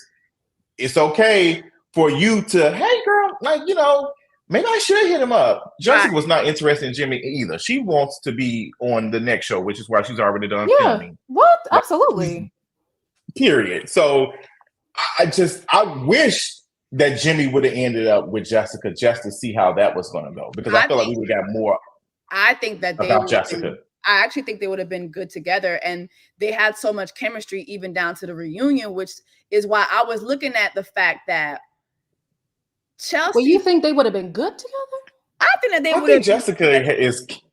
I think Jessica is very calculated. Yeah, I think she's very calculating too. I actually think she's a plant. That's another unpopular opinion. Oh yeah, well yes. She's a plant. The way they sat her up at reunion and gave her so much shine from the time the show came out, she was the first person to do interviews, first person to do Nick Vale. Like she really got pushed. But I actually do think that they actually liked each other. Even when they met each other at the barbecue, they genuinely liked each other. And looking back at it, I really feel that Chelsea was strategic in becoming her bestie and becoming her child's auntie, so she could keep an eye on what was going on between Jessica and Jimmy, which I think is so weird. Like I think that whole love triangle, they didn't spend enough time on that for me because it's like we saw Chelsea bring up Jessica so many times, and they didn't question anything about that. But then you villainize Sarah Ann, which we're going to get to her later. But Jessica, you was giving the same vibe. You was kind of giving the same vibe. And if Jimmy was down for it, it's because Jimmy was scared. He was scared that Shrek wife was going to beat his ass. Let's just be honest. Like there was some times when him and Chelsea would be going at, I actually feared for this man. I really did. Like I thought like, okay, what's going to happen when the cameras go off here? But I have a question though. Like the reason why I asked if you think that there would be a good match is because Jessica's strict. I was even saying this in my video, like Jessica's kind of strict, Yeah. And with somebody like Jimmy, who's so avoidant, I think it's only fireworks and not the good kind with that kind of pairing. I mean, you have a point with that. Yeah. I think Chelsea being friends with Jessica was because like Chelsea was being ate up online. She was called ugly, all these other things. If she had a nasty disposition about Jessica, she would have got ate up even more. Oh, true. Because people felt sympathy for Jessica. True. Like Jessica was fake. Oh my God! Even in that moment when Jessica was crying for like the situation with Jimmy, Chelsea did her best to not smile and look happy that she was chosen, because she knows that she would have got ate up. Like, you got this beautiful white woman over here going through, and then your ugly ass over here happy about, taking somebody, man. The sympathy for Jessica is like, it's annoying as hell, because nothing about Jessica gives me authentic, to be honest. Thank you. And I'm glad Jimmy called it out. Jimmy said, well, why you didn't tell me I love you first? She wasn't going to say it first. No. She was not going to, because she would have had to continue being in love with him. Jessica, I think there's some chemistry, because they was in that camp for them 2 years. So there's a connection. That's all they had. But I don't think that Jessica is attracted to Jimmy at all. I don't like Jessica, please. I went through her Instagram and her stuff. Jimmy is not her type physically. Yeah. So sorry. Let me submit this to the court. The Chelsea and the Jimmy situation is quite interesting for me. I definitely agree with her being emotionally abusive. I think she needs her insecurities have allowed her to be able to try and manipulate, control, and whatnot. But I'm going to submit the same thing I said for AD and Clay and say it here. They're a mirror. When I look at Jimmy, he is, and as Queenie said, he's an avoidant person. And one thing about avoidance is, and this is going to play into Jessica's situation, him and Jessica are not going to work, because avoidance, one of the things they hate is manipulative people. Why? Because they're manipulative as well. They like to control how the dynamics of a relationship play. Jessica came on too strong, right? Mm-hmm. When she brought the letter, and then when she had an EpiPen moment, he cancelled her in her mind. Yep. And he knew if he went back there, this girl will try to use me and abuse me. Even though Jessica is actually his type. Because when he talks about his past women, they're actually in Jessica's range. Yep. Which also tells me this. He's a person that shoots above his range, because it puts him in a place, more than likely, choosing women who, he can... Let me say, quote unquote, let me say this in a nice way. When you choose up above your level, one part of it is to make you feel some significance because you're choosing above your level, but two, also because you tend to get looked upon in a particular way where, how do I say, I'm trying to think of the word because I don't want to be disrespectful, I'll come back to it because I'm going to say something disrespectful and we're live. But I'll come to that point. But my thing is that when him and Chelsea got together, you get a gaze that you wouldn't get if you're looking for that approval gaze. You're looking for that trophy because your face card is declining everywhere you go. It's going to decline immediately. Men do that all the time. Yeah. Oh yeah, men do that all the time. Like especially with their light skinned wives. Yeah, yeah. Then Cat Williams said it. Yeah. Like yes, like they have to. That extends them capital. Yep. That extends them capital, and I'm not surprised that Jimmy. I do believe Jimmy probably got some good. Chelsea said not the size like this. Chelsea's a liar. She was happy. Yeah. Let me tell you something. I got scammed into being in a relationship with an ugly man with a big old penis. Okay, that man was Haitian. That's all I was. Now, how you get conned into that situation? Had a Haitian Zozo, but he was ugly as hell. But the minute he pulled that thing on out, I said, you know what? But how did you even get to that point, Jesse? Like, was it good though? Man, we were friends. See, we were friends first. We were friends. So this is why I don't be friends like this. The continents were meeting. That's why I'm saying because women out here giving you chance when you're ugly to them. They're gonna mistreat you. No, he actually was a really good boyfriend till he just two Haitians together. It just wasn't working. He was too controlling. Like Haitian men are very controlling. That's been my experience with Haitian men. He was very controlling. But since we're talking about, face cards, I really felt that also they didn't give enough attention to the Megan Fox thing. Because Megan Trainor telling that man that, I get called Megan Fox by other people, though. By other people. Oh, and she didn't even say Megan Fox. She's like, MGK's girl. And here's the thing. She knew exactly what she was doing. She knew exactly what she was doing. She knew that put her up in the running to become America's Next Top Model. She knew exactly what the fuck she was doing with that bullshit. She lied to that man. And I feel like they went easy on her. Like, do y'all feel like that was a manipulative thing to do? And do y'all feel that she gives Megan Fox instead of Megan Trainor? I mean, I don't know where you started calling her Megan Trainor. That's crazy. But I honestly wonder how Chelsea's friendships are in general, because you telling me this your bestie now, this is your whatever. Apparently, they were even friends during the show. It's not something that happened after. So you have no problem trying to prop yourself to have a one-up on your friend. It makes me think of, when you used to go out and some guy would be talking to you, and then your friend would be like, well, she got, it's makeup. Well, she, like, that's the kind of person that Chelsea is. And I wonder on a day-to-day basis, like, how do her friendships work, But was it manipulative? Absolutely. Especially at the reunion, she's saying, oh, honestly, it just slipped out. You initiated that conversation about celebrities. Girl. How does that slip out? And let's be honest, in certain angles, does she favor Megan? I will say yes. I know but you regardless, no, she does. Guys, you guys want to be I think she's pretty. I'll allow In it. what She'll angle- allow it. It's At fine. certain angles, I look like saying Morgan Chelsea Freeman. ugly. You know what I mean? I'm You're not not saying saying she's ugly. But There ain't no if y'all angle. look- if y'all She look just at damn the sure don't look like Megan Fox. If y'all look at the things that people have put together at certain angles, you can absolutely see it. The favoring. I'm not saying she looked like her, but Kind of. It's like all white people look alike. That's what you're trying to say right now.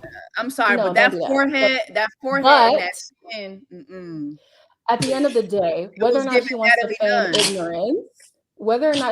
feign Nunn. ignorance, it is very clear that whatever inside she cannot accept about herself, she has to, exaggerate other things like, well, maybe if he thinks I'm pretty, and maybe if he thinks that I'm agreeable, because she was very agreeable in them pods. Well, maybe if he thinks that, that'll keep him. But at the end of the day, these insecurities are going to reveal themselves whether you want them to or not.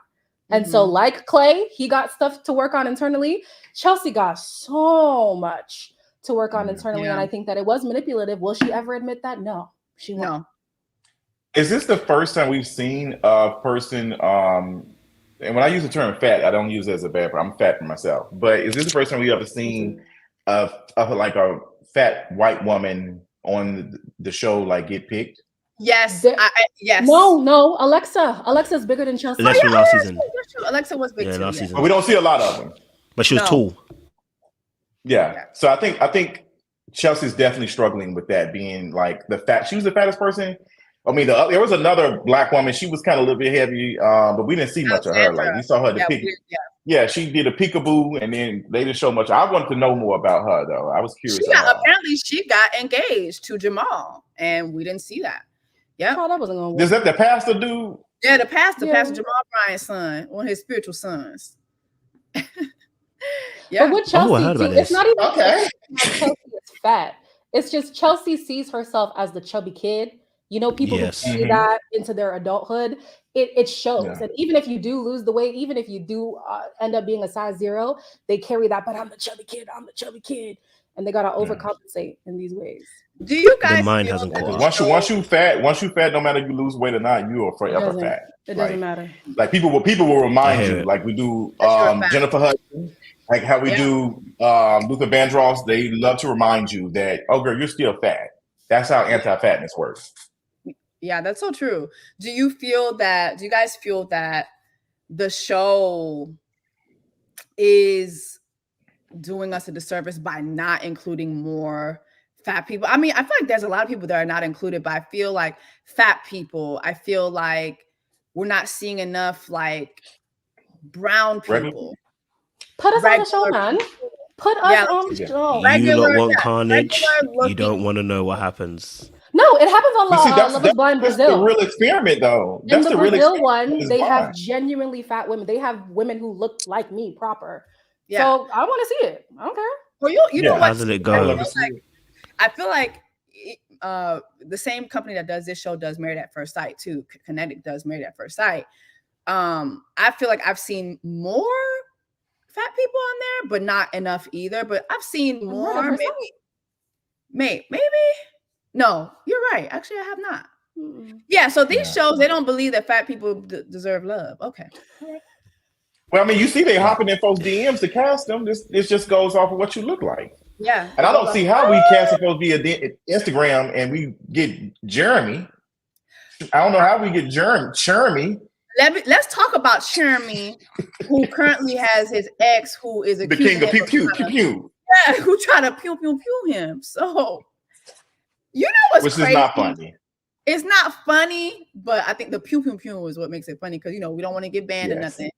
But Shmeremy, when the show first came out, immediately we found out he had a side wife, a side kid. He was hiding from the world. Like Drake was hiding his son from the world. He was hiding his side wife and his child from the world.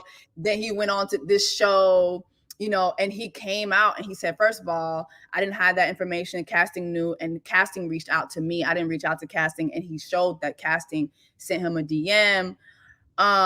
What do y'all think about Shmeremy and the Laura relationship? Let's talk about that. Because I feel like Laura, even though what Shmeremy did was wrong, and Shmeremy obviously is somebody who's liable to pew people and all this other shit. But I feel like Laura didn't get enough smoke because I don't think Laura was nice to him at all. No, not at all. Never was. And then hid behind, this is just our banter, girl. No, that's not how. But even the parents, even Laura mama, clocked it and said, "Girl, if you do everything, she's gonna walk all over you." They've seen their daughter. The way she talks, Laura is one of the bros. She's one of the bros. Like she's kicking back with a beer. Like she's talking shit. Like Laura is wearing the strap. Period. Like it's getting that. Laura, let me tell you.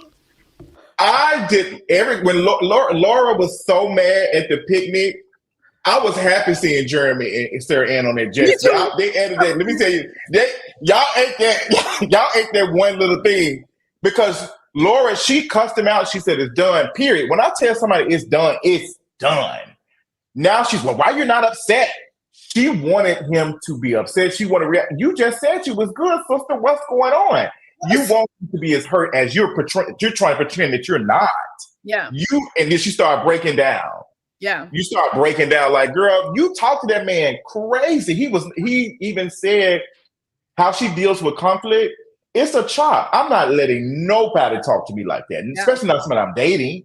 The way she talked to him, she belittled that man constantly. Yeah. It was a chop. Yeah. I think with the other white woman from January 6th.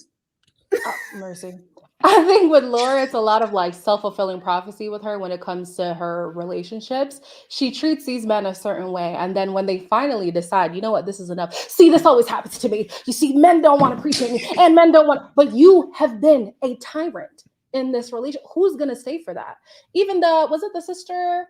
I think it was her sister or sister-in-law was saying, how are you going to basically say, I accept you as long as you change all these things about you? Like, that's not how partnership works. You can't just build the person who you want. So do I think Chelsea, do I think Laura got enough smoke? Absolutely not. With Jeremy, I don't know why either of them wanted to pursue him. And Laura's kind of weird too, because she'll be like, he's a clown. I knew he was going to cheat. I knew he was going to whatever. So why did you entertain him? So why did you stay? Okay, we'll start there. But with Sarah Ann, we watched Jeremy on the show say, I've been trying to talk to you. I want to reconcile. I want to whatever. And at the same time, he's telling you, I'm going to leave this girl. It's going to be me and you, baby. Why would you see, hear, experience all of that and then still have the audacity to be barking up, y'all don't know me. Y'all don't know us. We love each other. We whatever. Girl, he's not the prize. He's not the prize from what we have seen. And definitely what we are hearing online, allegedly. Ain't nothing to bark up about Jeremy about, girl. Sad. And why they ain't put no makeup on none of the white men's? Everybody was looking like Casper, the friendly ex-boyfriend. Like but Jeremy, Trevor, they gave Trevor a $50 Sears gift card. And I loved it. I loved it. they said, all right, girl, you can go back to... They sent him back down to... They sent him back to the fitting room. And Marshall's like TJ Maxx. I love that. Oh, but yes, Laura and Jeremy, I didn't like how everybody was dragging Sarah Ann. I think for me, and this is the thing that we disagree on, I don't blame Sarah Ann for messaging Jeremy saying, hey, girl, what's it giving? Jeremy is a grown-ass man, Savannah. If he was not interested, he would have said, hey, like this is the person I'm with. I'm happy where I'm at. Da, da, da. If now he has said I'm rocking with her, because anytime niggas be saying I'm rocking with such and such, Period. Come on, Queen. That's already a red flag. A man saying that, like, what you mean, Rocket? I'm What, rocking. Michael Jackson in the chat? What's the Okay. like? What does that mean? But Sarah Ann was getting grilled so bad that they made it seem as though Sarah Ann was like the homewrecker. Jeremy's a grown man. All he had to do is ignore it and move on. He wanted her attention. He wanted Absolutely. to talk to her. And Laura should be thankful that he did, so she knows that, hey, it'll be somebody else. Yep. It'll be somebody else. Like Sarah Ann, I don't think she was wrong. I just think, I would have did the same thing, depending on how I felt. Like we was in this hopeless place situation. Yeah. I'm going to shoot my shot. If I get deflected, it's on me. But the way they were holding Sarah Ann's feet to the fire more than Jeremy, who made the commitment with Laura, was giving sexism. I don't care what nobody says. Like, yep, I you said need to the hold Jeremy same responsible. thing. Yeah, you need to hold Jeremy responsible. Like, y'all drag, even AD. Yep. Oh, I hated it. So many people, AD's the queen. She held her accountable. No, AD was over there windmilling for a white woman who told her white fiance to slap her black titty. You doing all that windmilling. And did she slap her titty in the pods? Yeah. Did she do I think so. slap her titty in the pods? Yeah. You were letting these white women slap your titty. Like, girl. No. Girl, she probably made us some sweet tea that night, too. Oh my God. Like, what are we doing? And then I feel like they did that because they saw how the internet rolled for AD doing that to Sarah Ann. So they were like, oh, we're going to do that at the reunion too. Like, the reunion was so TikTok produced. Like, y'all are so not original. Y'all didn't ask no questions about what actually took place on the show. All y'all did was leave it up to TikTok and YouTube. Like, y'all took everybody's commentary and you produced the show that way. And it was just weird to me. But yeah, I feel the same. I think that they grilled Sarah Ann way too much. What do you think, Kojo? Listen, I think they spent too much time on Sarah Ann. Shout out to Sarah Ann for keeping it real. Okay, she sent a message, and the message was reached, and it was delivered, and the person responded. Now, listen, the difference between Jeremy and Jimmy and between Sarah Ann and Jessica is that Jessica actually was planning on pretty much doing the same thing. She didn't send a message, but she was plotting and planning with Laura not long ago. This is why I didn't like the fact that Laura, AD, and all them who are holding quote unquote we call girls code is absolute bullcrap. No. Because girls code only existed in your girls group, but it didn't exist in for all women in that stage because the situation with Sarah Ann, Jessica was here plotting with Laura, who were saying we should feel sorry for, against another woman. And of course, listen, look, Jeremy does what Jeremy do, okay, all right, and that's that's their business. My thing here is that Laura is uber mean with her behavior, and she is a perpetual victimhood mindset kind of person, meaning that she is wanting to always be the victim so that she can be like, see, this is what I mean. And it's like, but babe, did you not see what you contributed towards the actual situation? Did you not see how you were plotting with somebody else, or at least listening to the plot? You can be done for treason with the king just by listening to somebody talk about the king. So you were listening to that person, not checking that person one bit, and you want us to, and that's when I realized the show is producing it in a particular way that was trying to get us to feel some type of way. But baby, we smart, we got some brains here, we ain't gonna fall for your trap. They did Sarah Ann so dirty to the point they were dragging it to a point where, well, you said there was entertainment on TikTok. What did you mean by that? Why are we talking about what she said on the TikTok about her being entertainment? Because at that point, she's being slewed by everybody, and I don't think she's a homewrecker. If I send a message and you respond, that's on you. You that's on you. That you got to handle that. You know what I'm saying? She didn't force herself on him. So for me personally, I wasn't really in it. Shout out to Sarah Ann. She did what she did, and it's what it is. But did she lie? No, she lied. Sarah Ann, when she said, I think production was protecting herself. Yeah, did she lie when she said this is entertainment? No, she didn't lie. It is. I don't think so. Yeah, I think they asked that question because there was production trying to protect themselves that this show is not as scripted and stuff. Like that's what. She's already, like Kojo just said, they already burning her alive. Let's just add this so we can protect ourselves. They really were asking questions to make it seem as though the show is not that produced. Like, see how they cleared it up, even though it's like, bitch, you better not fuck up because we got your ass on contract. Okay. So keep it cute. Don't make me call Portia. No Portia, child. I do believe Sarah was a martyr. Absolutely. She was a martyr in the situation. But I'll explain why I enjoyed watching the dragging, okay? Me personally, I think if we're to take the show seriously, right? I would find it hard to sympathize with somebody who sees an engagement that does end in a legitimate marriage. Like these marriages are legal, right? So I'm going to see the validity in the engagement as well.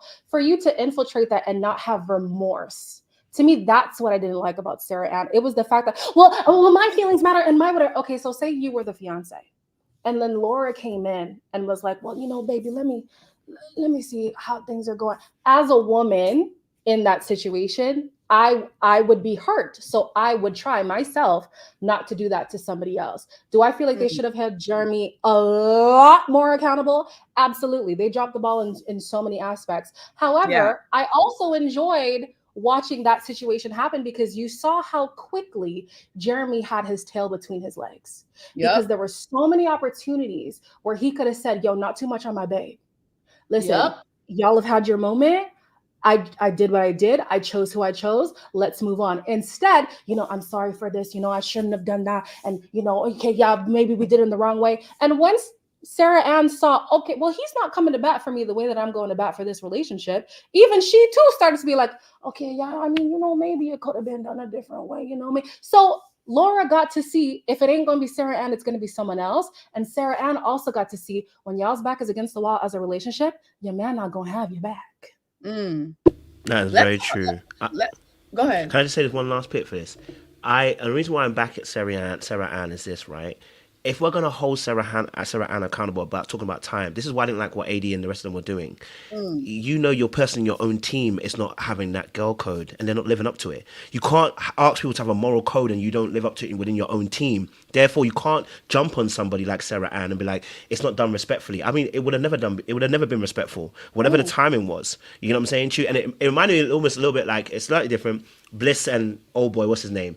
Now, we knew that old boy left because the girl was mistreating him. He didn't leave because he wanted Bliss in the first place. No offense, it was working now and it seems to be working. God bless them. But it was not working because Bliss was the one he chose. It was not working because that girl was destroying him and he came back. Now, had Bliss sent him a message, I'd have been like, oh, she sent him a message and it was the right timing. He's gone back. So long as you're not married, for me, in this process of a show where they intentionally put you with connected with multiple people, it's completely different to real life. In real life, you're together, you're in a relationship, you're exclusive, you've been together for a few months, maybe even a few years. So it's completely different if somebody comes in and takes your man or girl.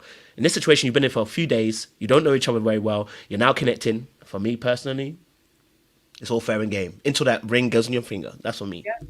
Can I ask y'all? I just don't believe nobody can take anybody too. Like, I just don't believe nobody can take anybody. No, they can. He didn't want to be there. End of story. He did. And he should have been honest and just said that. Absolutely. I agree. I think them getting on them jet skis was wild as fuck though. Like you got Laura crying. And they're on the fucking jet ski. They ain't give a fuck. I'm sorry. I ate that up. They ate that up. They ate. Yum yum. Yeah, they ate. Num num num. Let's talk about Bean Dip. I didn't like the fact that the lattes did not bring that up. And it was Laura who brought it up on her way out. And she was able to say, oh, I apologize about it. Everybody took it out of context. I mean, as a viewer, I just was so appalled by that. It was racist. Point blank, period. I don't see how anywhere else, how else to look at that. And also it's assault. It is assault. If Jeremy would have went and did that with the understanding that it was a joke or whatever from you, that's still an assault, which is why when he said he was going to do it to her, or when he said, oh, Laura told me to do, AD was like, nah, I would have fought you. Like that would have been a problem.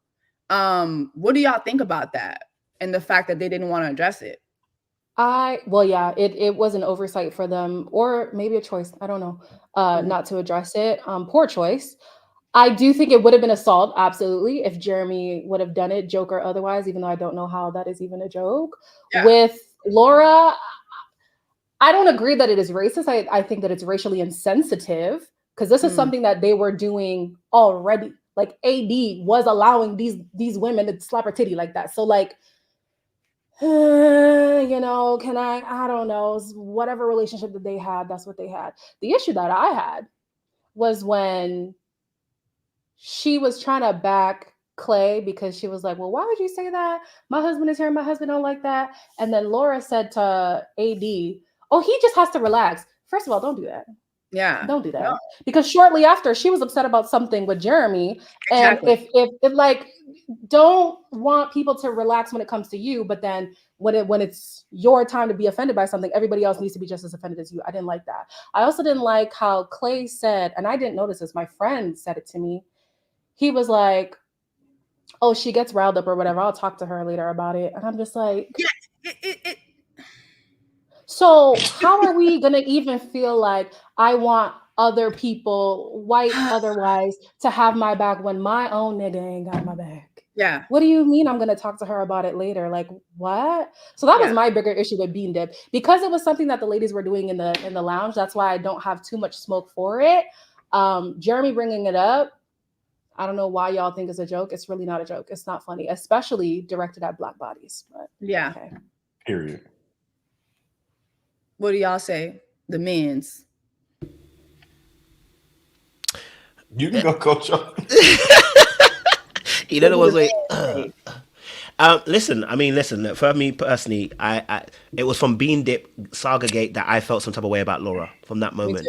From step by step, because if you actually watch it again, the moment that Jeremy brings it up and Clay says he's annoyed by it, the first thing that Laura does is minimize it straight away. Yep. Oh, it wasn't a big deal. And then the scene cuts to Brittany talking to Laura saying, but you did tell Jeremy to go and do it. And she was like, no, but doesn't mean that you go over there. So you were instigating to go over there and do that, right? Which is crazy to me, to think as a woman that you're going to be incentivizing your man, and luckily Jeremy didn't do it because he would have been a fool, but incentivizing your man to go over there and flick another woman's breast, a sexual part of a woman in this particular aspect we're talking about, and think that would be a joke. There is no joke here.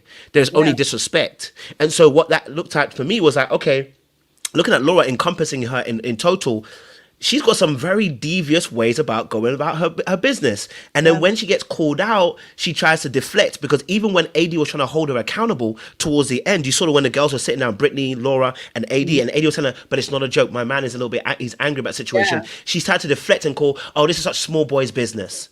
That should tell you something about the friend that you're defending, which is why I didn't like AD defending her. Why are you defending somebody who doesn't even honor you in the friendship, which is just like Clay not honoring you in your relationship? And this is telling us there are too many breaches in the armor of AD at this point. Again, not to go over her again, but then with Laura doing what she did, it just showed me that you really are a disrespectful person. Like, you really need to work on that aspect. Because you can't have gone through this whole situation and thought to yourself that I can't take accountability and it was a joke. And when people do that and they always tell you it's a joke, just know they're going to do it again and they're going to say it again, but I'm joking. Yep. Yeah. I think we've seen this throughout history. There was a senator, I can't remember his name, some years ago, who was caught in a picture grabbing a woman's breast and, had to explain that 20 years later. When I was in the Army, we did do silly stuff and goofy things.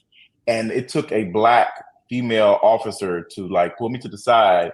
And I'm thankful for her to this day. Like, even though you're joking, it is still insensitive and it's inappropriate. Like, even though you're doing it, it's inappropriate.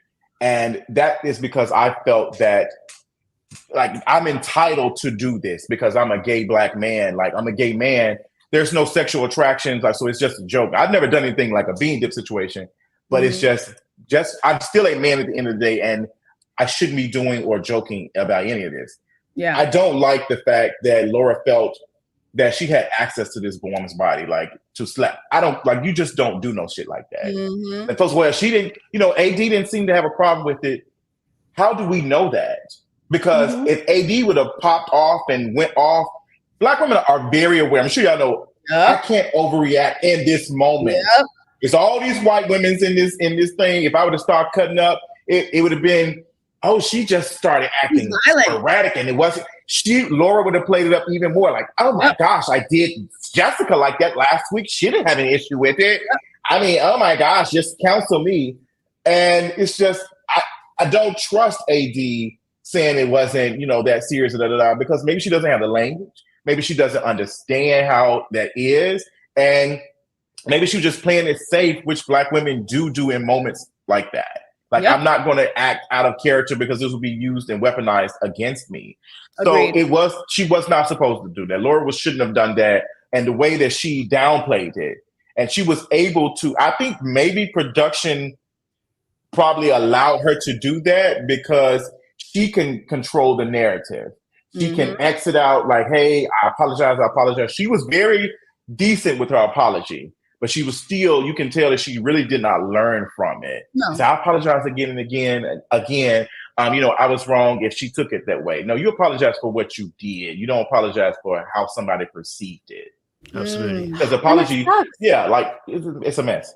It sucks that as Black people, I can speak only as a Black woman. Like, we're so conditioned to be polite, to be respectable, to be, not to push the boundary too much. Because in my video, when I was talking about the bean dip thing, living in Canada, there's so many experiences of like white women coming into my hair. They don't ask for permission. They feel me up. They touch me up. And I know it is uncomfortable. I have the words to explain what I'm experiencing, but because I've been conditioned to be polite, to be respectable, to be palatable, I eat it. I just shut up. And it pained me to see her only really get a little irritated about it when she was like, oh, Clay needs to relax. Because then she was like, no, okay, well, don't do that. But when it came to her feeling offended, I wish she could have said something. And even if she didn't say something, I feel like a part of it is that conditioning to not say something. It's so sad. Yeah, I agree. Let's talk about Johnny and Amy. Yay! You know what? Go ahead. Go. Oh, me go? Okay. Let's talk about birth control. Obviously, that's the only thing we really could talk about. Yeah. I don't like how And makeup. Amy's makeup. Oh, child, no, child. KOR, I need you. No, you know what? I want him to say that because you know what, too? So many comments were made about AD, her hair, her makeup, her lashes. That's fair. The baddie wedding dress. We ain't even getting to that. But when it came to Amy, it was like my sister was. Yeah, it wasn't hitting. It wasn't great. You know why? Because we ain't looking for them. I just think she had the wrong foundation. Whatever. I'm not but it's just, it was giving cremation up here, and we saw the difference I can't say what I said in my Patreon video because it looked like somebody, don't do it. Some baby powder got it. It was just, it wasn't giving. And people were saying, I was like, is it just me? Like, it's just not matching. And anytime I see that, I'm like, why is the makeup not matching? Like, I don't care if it's on a man or woman, because even what's his name with the BBL body, the coach, I can't think of the football player, the Shay. Oh, when they were doing his makeup and had him, the makeup, because that's why when I go and I do things like, hey girl, do y'all have a Black person here to do my makeup? Because y'all not gonna have me looking. Don't put this spray line on me. My hair fading. Even if they're Black, okay. sometimes that's not good enough. But yes, because they're used to doing white skin. But Amy, she looked amazing. I'm just glad that she found the right color because it was bothering me. And you kept seeing it on Johnny's nose, like he was doing powder every time he kissed her. Don't kill me. As for the birth control conversation, though, I just wanted Johnny to admit, I want to hit it raw because it feels better. Because that's what we know he was trying to say. That's right. Okay? Yeah. Like, he just wanted to hit it raw, have it feel better, and have no consequences. Yeah. She later on did say it's not just being anemic. She actually does have a condition where, hormones in her body that are foreign or maybe that are elevated is really not good for her. So the way that he was like, I can't say that he was feigning ignorance because I really don't know how much he knew. But the way that he was so like, nah, but like that birth control though, but like you gonna get up because oops, baby, absolutely not. Okay, so if it's so serious for you, you take the initiative to prevent said oops, baby. Like I was so tired of constantly hearing him say, okay, but that birth, okay, but all my exes have had birth, and then I don't care. You are here in this relationship. I have told you. He knew she had the condition and had anemia. And you're still going to press that? I'm sorry. That's concerning I thought to that me. was, I thought That's that was concerning weird. nuts. And something does need to be mentioned about the fact that men always feel that burden is on women. No, y'all have ways to control birth as well. Why is it always the women's? Do you guys know what birth control does to women's bodies? Like, it is like, Not the heterosexual black man turned his camera off. okay, I can't speak for this, so come back. Turn that light back on. not okay. Turn that light back on. Yeah, but why is that always on the women? Like, I don't get that. And I don't know what kind of did men you y'all lot are notice- meeting. I'm done. Oh, Did so y'all you had a notice, vasectomy? Absolutely. didn't have a You know, no I was vasectomy. carrying when I was on these streets. Okay. Oh, so you have a vasectomy? You Kojo? had a vasectomy? No, I said I was carrying. What's vasectomy? Oh, How that's does what she vasectomy said. occur? She said, "Have you?" had a Oh no. I vasectomy?" was carrying. No. I wasn't. I wouldn't do a vasectomy. I wouldn't ask you to do the birth control either. Sorry. Anyway, go on, Queenie. Let me No, step what I myself was back out of saying headshot, man. What I was saying was when they were talking about, she said, "Oh, can I have my grandparents' pictures at the wedding?" And he's like, "No, definitely. I'm not going to be the type of man who says, no, you can't do this." And I'm like, "Yeah, you might not be the type to buck up in that way, but you're definitely a type to stand firm in what you want. And it's going to be very hard for Yep. Amy to put in her 2 cents as well. So yeah, you might not be the rah guy, but he's a little bit of a my way or the highway person. And we didn't He really is. get to see much of that." Absolutely. Now that is a point we can stand upon because I was so confused as to why this is even a conversation. Personally, I don't know. Maybe I haven't met so many men like that. Maybe just maybe I'm very ignorant on that aspect, right? But as far as I'm concerned, me and my boys, we always used to have a joke. You know, you carry and you make sure because if I leave it in your hands, that leaves you with all the power and control. And I don't know what you're thinking. I don't know what you're feeling. That's how we used to think as men. Well, my boys anyway. Do you know what I mean? So the fact that he was having a conversation about birth control was kind of mad to me. It's like, if you brought that to me, I can understand. But he was actually vying for it, which was scaring me. It's like either you don't trust your ability to protect yourself, or number two, you really think that she's really out here to get a baby on you. And you really can't afford to have this girl get a baby because he's got a plan in his head and he's so stringent on that plan. He's just got to be very careful about that. Not that I don't think he's going to do anything crazy, but just because you can actually ruin your relationship that way by being so inflexible that you have a plan, it has to go that way. Bro, sex comes with consequences sometimes, you know. So I don't understand what the conversation was about and why he pretended as if I never knew the dangers of, I never knew how birth control can affect a woman's body. I'm like, you a grown ass man and you went to school and you were educated like me. You know, come on. He wanted to be praised for being a good man and understands all the things. I think it was well played. What do you mean by carry? What is that? Does that mean the plastic bag thing? Yeah, it means carry a condom. Yeah, we carry. Oh, okay, I was like carry. When you said carry, I was like, you having a child? Like what's going on?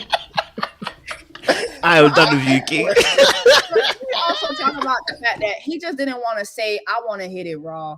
Like, let's just be honest. Like, you know, People don't like using condoms. Yeah, you know how many times I've had to go get a condom because a man just not. I mean, it's just like just all willy nilly. What? Yeah, just raw dick. Just here you go, raw meat. Just What is going on? you don't even know my last name. You don't Hello? know my name. And then when I choose to keep it, it's going to be a problem, but okay. Terms and conditions may apply. You just come in the house, right? You just coming in the house, no shoes on or nothing. Just No shoes on. like it's just crazy. And men just like don't care. Like that's a conversation to be had as well. It's just like just how men really do not care to put their bare penis in you and but then like Queen E said, let you get pregnant. Let you get pregnant. Now we got a problem. All of a sudden, that he's is very true. well There's a versed problem. on the women's body. You know, well, I know Right. a clinic where we can. Oh, now you know. Oh, that's crazy. Right. Now you want to Because take it's me beneficial down for to- them. Yeah, no. All right, y'all. It's the same as you seen that conversation about they was I don't know if y'all saw that on Twitter. It was a couple of months ago where they said what's men's men math. Somebody made a joke about men math being, oh, my girl she ain't burning or nothing, so I'm good. Meaning that men do Right. not go get tested No. by themselves. unless their girl got something. Yeah. Damn. You ain't burning, yeah. Like you go down to the doctor and babe, you good? Yeah, I'm good. Okay, cool. I'm good too. What? When I was on the streets, I had to get checked, baby. You have to get checked, bro. It's important. You can't play around in these streets. There's things that don't come up in a blood test. Yeah. Like, let's be for real. So Yeah. anyway, and then men are carriers of so many diseases and that don't show any symptoms as well, like HPV. Yeah, asymptomatic. You know, like, so come on now. Well, all right, y'all. Coming to a close, I wanted to talk about two last things. One of those last things being, I want to talk about AD's wedding dress. I saw so much discord around this girl's dress. It was a beautiful dress. I just didn't understand the discord. Now, I will say this.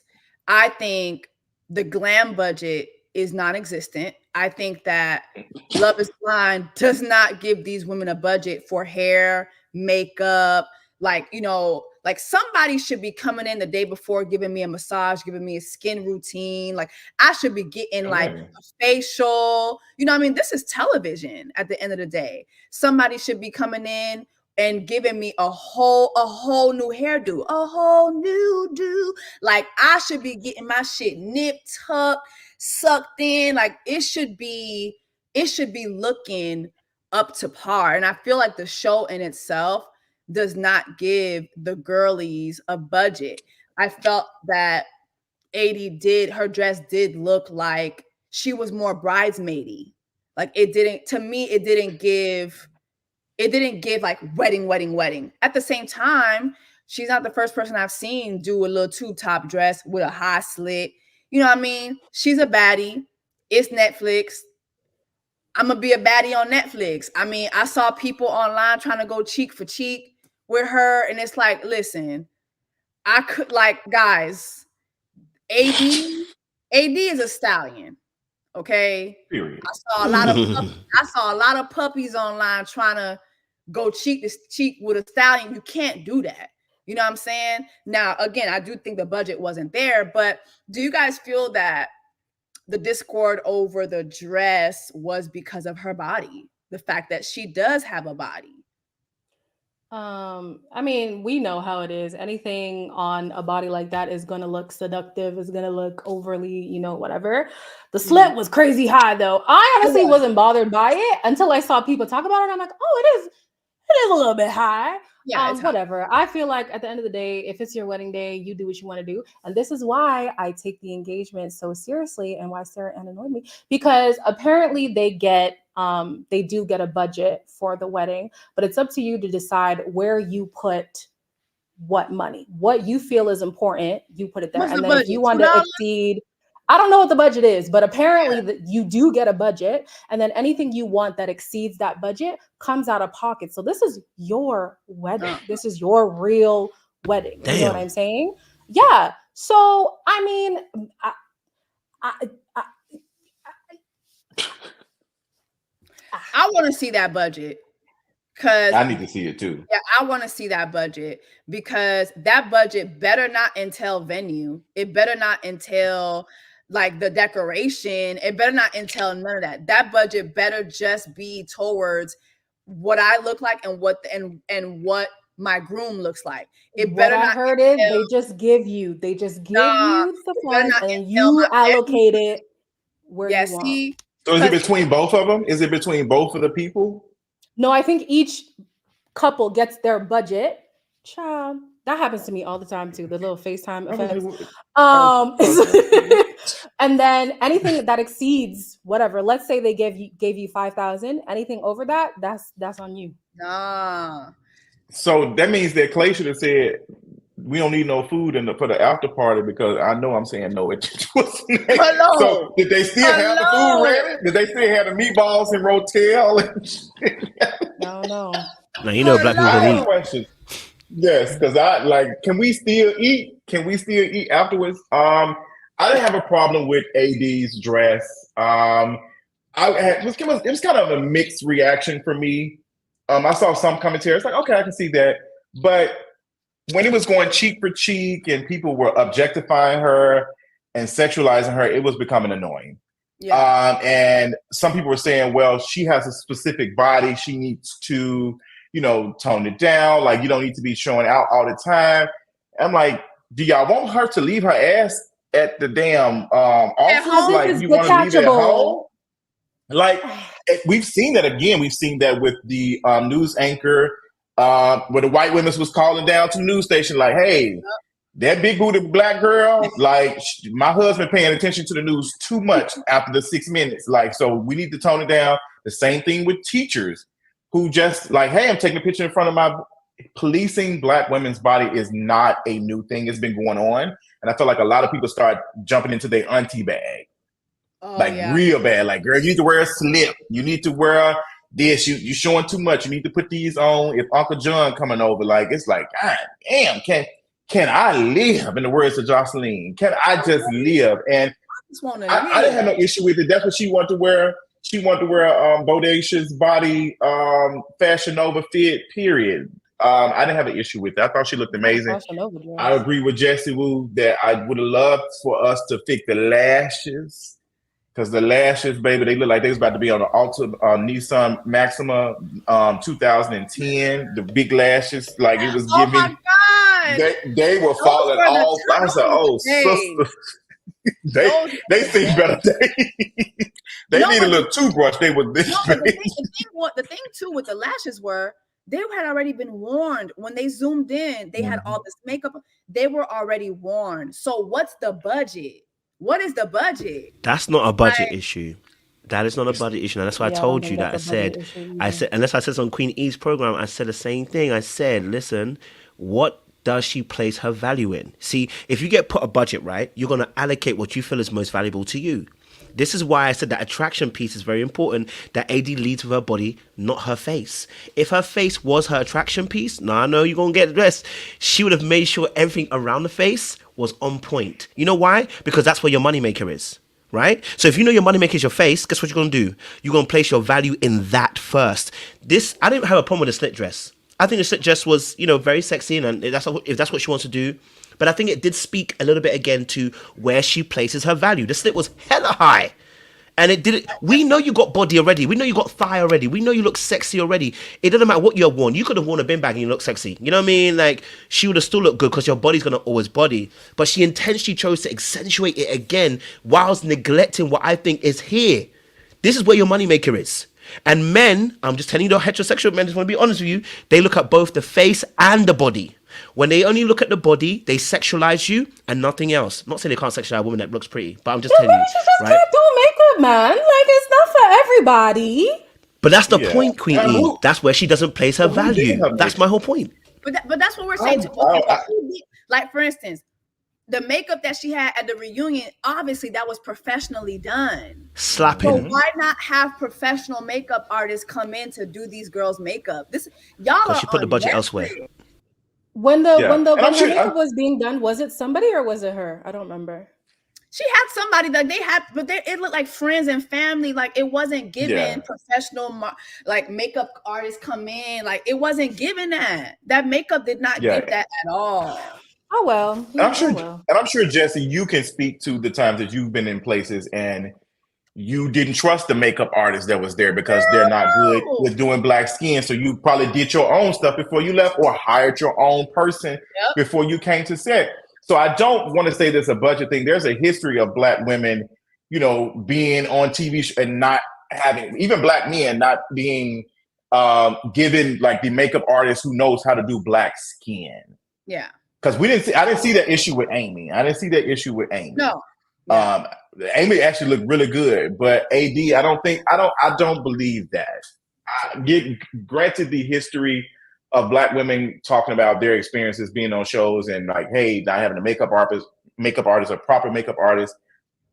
I just don't see. I don't see that happening. I don't. Well, her reunion makeup was fabulous. On point. Yeah, her hair, fabulous. So for me, it just was like I really feel like the budget that they give these cast members, because even Brett had to come out his own pocket to have his pants fixed his season. Like, those are not things that the cast should worry about. I'm sorry. No, but look what you just said. No, but Jesse, look what you just said. What did Brett do? Out of his own pocket, because he valued what he was wearing. This is why I'm telling you about value. You think I'm just pointing it out. It is about what you actually value. And if it's so if it's so important to you, you'd have pulled it out your own pocket, because you said, I'm gonna be on national television. My eyelashes, maybe, you know, these ones have been worn already. I saw the glue on it. I didn't want to see that, but that's okay. I'm not gonna do that to myself. I'm gonna make sure that even outside this budget, I'm gonna look good, because it's gonna be on the internet forever. So even if it comes out your pocket, you're going to put value there. She doesn't put value in that. And that's what I'm trying to say to you, that her value that she places herself is in her body, because she knows that's what draws a man to her. And that's always going to be an emotional issue when you're always using your body to move a man to you, rather than the whole package. It's just me just observing. But, you know, our good brother Brett made sure that his trousers weren't going to be too long or too short. Yeah. So why did we eat Amy up? Because Amy's makeup was terrible. Is she not doing the same? Do you fancy Amy? Because I don't. I don't fancy Amy. If I'm just saying, if we're talking about like her not paying attention, to Amy didn't do the same thing. Her makeup looked terrible throughout. And I skipped past that scene. I have no clue. Yeah, I skipped past that scene. It was literally me and you both, King. Okay, we've skipped past those scenes. We were tired. It was trending online that people literally would forward through AD and Johnny's like scenes. Like, people just always forwarded through it, and it's like AD and Johnny married. Amy, she calls everybody AD. She calls AD King, get King out of it now. Get King out of it. No, I didn't say. I was calling Clay AD for the longest. Yeah, too. I was like, girl, you just gonna be Amber. You're gonna be Amber from now on, girl. I can't do it. That's it. Well, y'all. In conclusion, we're not talking about Kenneth. Oh my God. I mean, we don't have to. You can conclude. Well, you know what? You know what? We'll conclude with Kenneth. Let's talk about Kenneth. Here's what I'm gonna say. Jesse, you've done so well. We've got 2 hours and we've done so well. You've done so well. Hold it down. You've done so well. All my gay friends told me Kenneth is gay. They all said Which gay friends, though? Which gay friends? Because all of them don't be gay. Maybe won't everybody to be gay. I said the 2 hour bar. I thought it. Yeah. That's true. But then also, he had that little cousin that supposedly came out too and said that he was gay on TikTok or something, or I think it was like a screen grab somewhere that was like, he's gay. Kenneth disappointed me. Like, the disappointment that I felt, I liked how mature him and Brittany were. I liked how, you know, God was at the center of their relationship. But the whole Dolphins moment, the telephone, and then also too, AD going to question him about dating the white women's and that becoming a thing. Then you got the white woman in the bathroom fighting for her life, talking about, oh, I identify as a white woman. It was just so many things. Like, even the reunion didn't even ask that. What do you mean by you identify as a white woman, Rachel Dolezal? Like, what are your thoughts on? God damn. I'm dead. I mean, yeah, me personally, I wish the reunion asked more, because the fact that the sex question was, I feel like that was the least of whatever their relationship had going on. Where I don't know if he would ever admit, but I want to know when it started to fall apart for Kenneth, because he goes from the reveal, oh God, what did I do to deserve that? Oh God, oh Lord, I'm so blessed. Oh God of mercy. And then for me, where it started to fall apart for me was actually at their getaway, because I felt like he was starting to be very performative. Now, people didn't believe me, but hey, it ended how it did, so fine. Mm-hmm. I want to know for him, what was it? Was it the fact that you expected her to be blonde? Was it the fact that you thought you can do interracial, but really you want black love, however that comes? Was it the fact that, you know, I don't know. I wanted to hear something, anything. Yeah. And the fact that when you were together 24/7, you could barely say 7 words to her. But now y'all talk every single day. You talk while you're at work. You talk what like what's going on?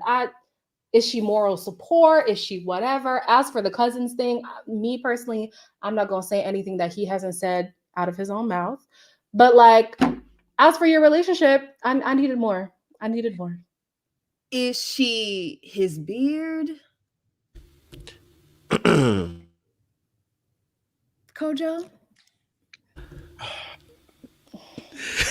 Now, I won't use certain words like that. What I would say is it's very interesting that you're talking every single day after this brother had no emotions. Obviously, they filmed it twice, they said, but he had no emotions to you on the screen. I think it's quite interesting that you're calling him every day. And I said this personally, this is what we call an opportunity cost. Because the amount of time you're spending talking to him, emotionally connecting yourself, having friendship conversation, another brother can't get involved with you. Because first and foremost, if he's not gay, why is he there?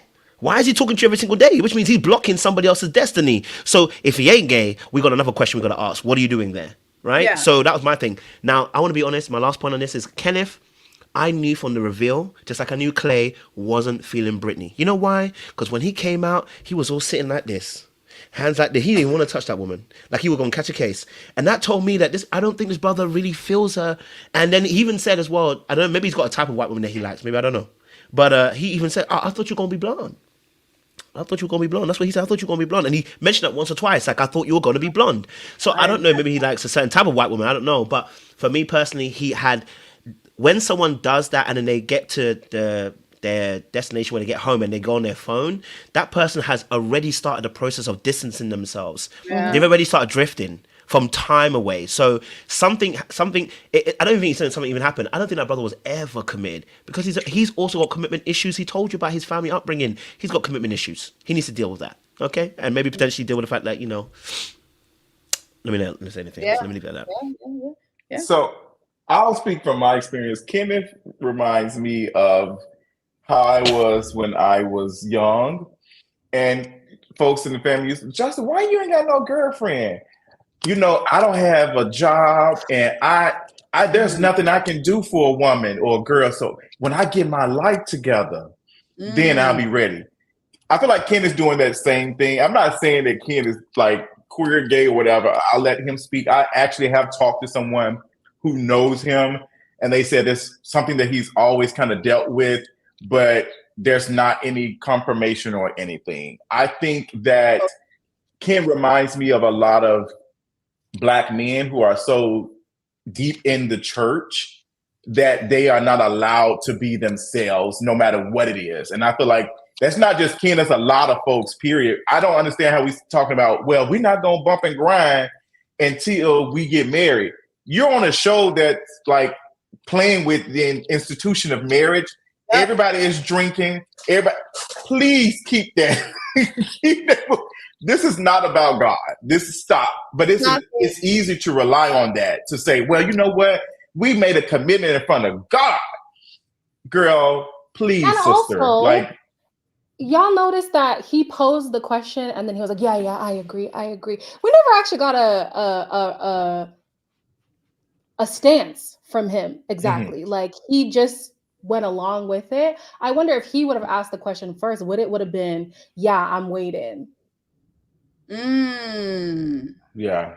I think he's more comfortable talking to her every day because he doesn't have to perform that anymore. Yeah, very performative. So agreeable and like when Ken got on, he spoke. Ken showed the most respect out of all of the men. Yep. Brittany, would you be my wife? Like the way he said, I got a little moist. So I was like, okay, like this is he had his deep voice on, child. He had his very white voice ready. It was when he said, "It's me and you." I said, "Ooh, ooh." It gave. When he said, but then it was time to. You know, terrible. But can I? But it was all a performance. It was all performance. But can I ask y'all something too? Going back to the trying to wake her up at 1 a.m. Was that him trying to get his dick wet? That was his excuse. No, that was his excuse. Like he's looking for a reason. Yeah. You wasn't up. You wasn't ready for me. Yeah, he wasn't. And even when Brittany said, "Hey, like there's clearly some issues and stuff going on," well, I'm not I'm seeing these trying. issues. You're Yeah. if you're seeing issues, nothing I can do. I said, "Oh, girl, he got the stove He on, do. and Brittany He is do. cooking. Like Brittany should have just melted. Like I would have just collapsed the way he gaslit her. I don't see no issue. There is no connection. You are laying next to this girl on a boat, and you just She's begging there was you no. to touch her. She's begging. Yeah. She's like, I actually want to create. Like, I'm not gonna have sex, but I want to. Like She wants even at least felt more that. temptation, you know? seeing the dolphin, Tempt me. she got up and started putting her hands on him, like, and all he kept talking about He was started the to cringe. dolphins. Like, I was like, what in the free willy is going on?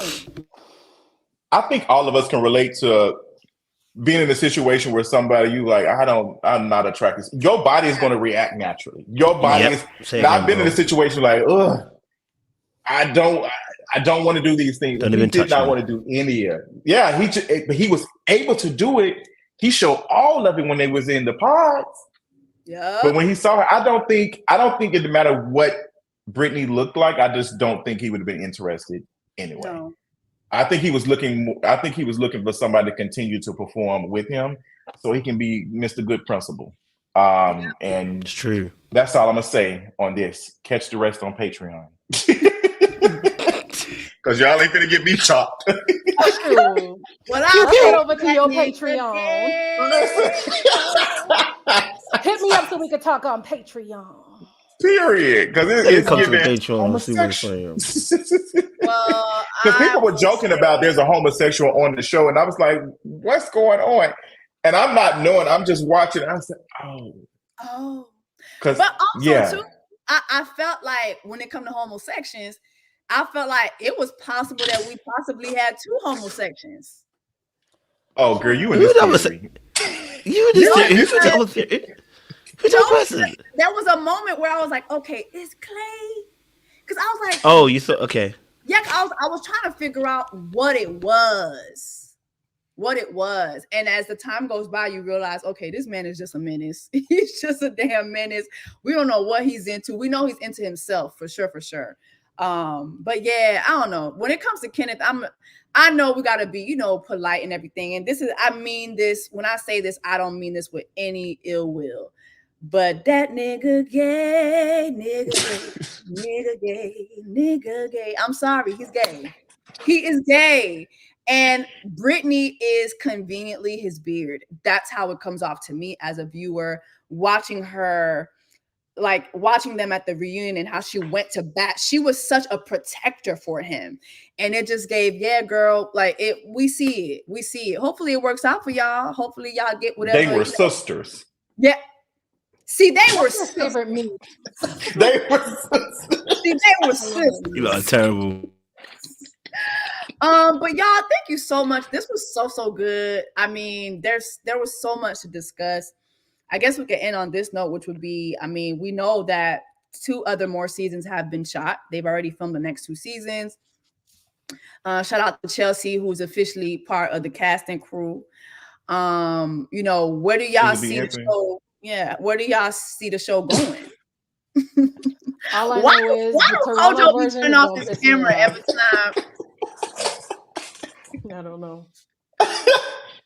Don't consult So me. you finna be on the next season? Is what you trying to tell us? You know what? You never know. At this point, okay. At this point, I'm done. I'm playing. I'm not. Would you go on the show like that, Jess? Would you go on this show? Absolutely not. It's so Absolutely funny. not. My agency did ask me a couple weeks ago. They were like, "Hey, we know someone in casting, and we'd love to get you on Love Is Blind." I was like, Oh, no. you should do it, Jesse, baby. What? Hell no. You might get a Jess is Ghanaian prince over there. she's too real. She's Nah, too real. hell You no. get a I was Ghanaian just prince like, over there. Nah, Not they bad. would. Are you black? No. Yeah. Are you black? You're gonna be like pew pew. Pew, pew, pew. Not pew, pew. Have you ever pew pew pewed somebody? No, I think that the only way I would do a show like Love Is Blind is if they did like a celebrity or influencer edition. I would do it. Ooh, They that makes sense. Messy as hell. Messy. And they already did one for this season, though. Ooh, I mean, Catch Jessica that. was on there. Clock it. Captain D. Trevor Clock tried it. to be an influencer. Yep. Well, Yep. But I feel like if they did a like influencer celebrity, I would do that. I think it would be so messy, and I would be in there getting my messiness on. Yes, I'd be so fucking messy on some shit like that. Watch you mess around and fall in love. What? Right. I would go in That's there. how it just happens, for you the know. mess. No, Mhm. literally, I'm like, Yeah. I'm going just for the mess. Then I come out, yeah, y'all, I fell in love. Child. I'll be. They would have to put me. They would have to put me in the women's pods. They would Period. have to put me in the pods with the Now, women. KOR, what's going on? Oh, Kimmy. Baby, the You're way like, I I don't am, want to be around all that bravado. who's been in the army for 7 years, I do not want to be around no me. Me and y'all I hear like that. nasty here. Nasty. Hey, you know what? Cannot do Hey. Love is Blind would work for me, honestly. I'm that kind of Delulu. I am. You would do it? Absolutely. Okay. I mean, I feel You like have a, you know what, you will win me over because you have a very sexy voice. I'll be like, okay. Thank you so She much. doesn't it? I I'll be told like, her. Queen E, would you be my wife? yup. Me and you. And I'm gonna Me do and it. you It's, against it's the you and world. me, You baby. about to It's pull a you and carton me, on us. You baby. about to pull a carton. Not It's a you and me, content. baby. That's his friend. Not too much. Not too much on his friend. y'all. He blocked me after he blocked me after He that. blocked you? One thing about I don't play about like when you start making like comments about black women's hair and hair texture and yeah. stuff. I don't play about stuff like that. It was bad. And when I saw it, I said, "There's nothing I can do for him." You don't talk Yeah. like even. I didn't agree with Homegirl where she like somehow her reaction. He had his massage noir jumped out immediately. Hmm. I hear that. That's real. Like you sitting here trying to get her together for the bisexual stuff, and you sitting here, you doing the same thing. It's just different. Like you're being just as nasty. And it just didn't make any sense to me. That means you've been thinking these things. Yep. I agree. Very true. You ain't lie, I bro. agree. Kojo, would you do a show like this? Kojo, you cover a lot. No. No, he wouldn't. I'm okay, thank you. He wouldn't. No. My dark hearts will slip out. Can't do it. Thank you. They're going to the UK. Make sure you sign up for season. They are in the UK, but they ain't gonna get me. You gonna be on there serenading the white woman? No, thank you. I only date black women for me, and I like them dark, baby. Okay. Oh, okay. I didn't know that. No, you said okay. I'm gonna go through your Instagram and see how many white women you follow, and we're gonna see how you gonna be sadly thingy. I don't He's follow many very of them vocal people. about loving dark skinned black women. I He's can't very do it. I believe it. Very vocal. I can't do it. They be scaring me. They be scaring you me. know I wouldn't have his ass on here. I wouldn't have his ass on here. No, man. I need somebody who's so dark skinned women. I cannot do with men who I can't. Where do y'all see the show going? Like, do you feel like people are really, really going to fall in love on this show, or do you think now is just going to be a big old influencer? I mean, I don't think that's something that you can predict because Amber and Barnett, they hate the show, but they're still in love. They still whatever. So I think They're from season one, Justin. Yeah, they're from season 1. And what I tell you, they want no affiliation with the show whatsoever. None. They hate it. I So heard some Jesse people can talking fall about that in in her last love. video. Yeah, some people can fall in love in spite of the show. So to say, will people fall in love? I don't know. It's just, I know I'm gonna be watching because bills need to be paid. Amen. Amen. That is a word. Somebody And said, you do "Why a good job reviewing it." Period. You sure do. Somebody said, That's "Why do we right. talk about Trevor?" I don't really think. What I mean, what? I don't care about that man. Yeah, I thought. You mean you don't want to talk about his manipulation? Well, I just felt like, what was the point of having Trevor at the reunion? Oh no, I liked him getting cooked because I was vindicated. I said I didn't like him from the very first episode. People said, "You're so mean. He's so sweet. He's so." Yeah, so, I was fooled. I was fooled. Oh, I'm so sorry. I didn't like Matthew at all. I was fooled for a while. As soon as he started talking in school, I said, "Oh, for real." Yeah, but I was fooled for a little bit because I was focused on Chelsea too much. That's the problem. All of y'all are So older than me. I'm scared. Come on, y'all, please. Come on now, you see a big beefy guy like that? Yeah. No, I do. I like beef. I love me thick. I love niggas. I like beef, but that's his right. words That's were right. giving Just you chicken. say it again. I love me a thick nigga. I don't mind him. That's I don't right. mind a man who got a little. Come on. I don't like. I love a man who got a little titty on him. I've said that before. Like I love it. Okay, I can't do that, but I got you on the I chest love and everything. But I can't do that. I love it because here's the thing. I know that man eats good, and he gonna make sure I eat good. We gonna be in the house eating good. Like I don't mind things like that. I love to cuddle, but I did think they did a lot with Trevor because it was like y'all didn't do your research. So to make him the villain, even though he is the villain now, but y'all didn't do your research. You didn't do your research. It was clear that man what that man was trying to do. Like y'all didn't do no research. Y'all are just getting people from Instagram. Y'all going on Instagram, location, Atlanta. Oh, okay, Pasha. That's why okay. MCK, all right, STK, like Blue Martini. But can I say, this is why I like seeing people get cooked when they try to finesse the system, right? Because people make it seem like once you're scouted or whatever, you just have to be on the show. You don't have to be on the show.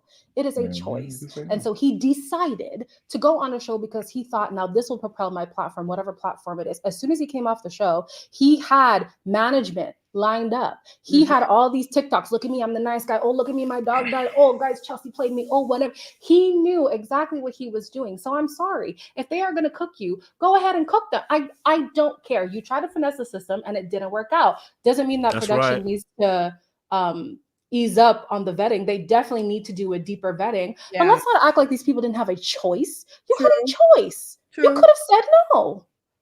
True. So cook them. I stand with you on that. Cook him.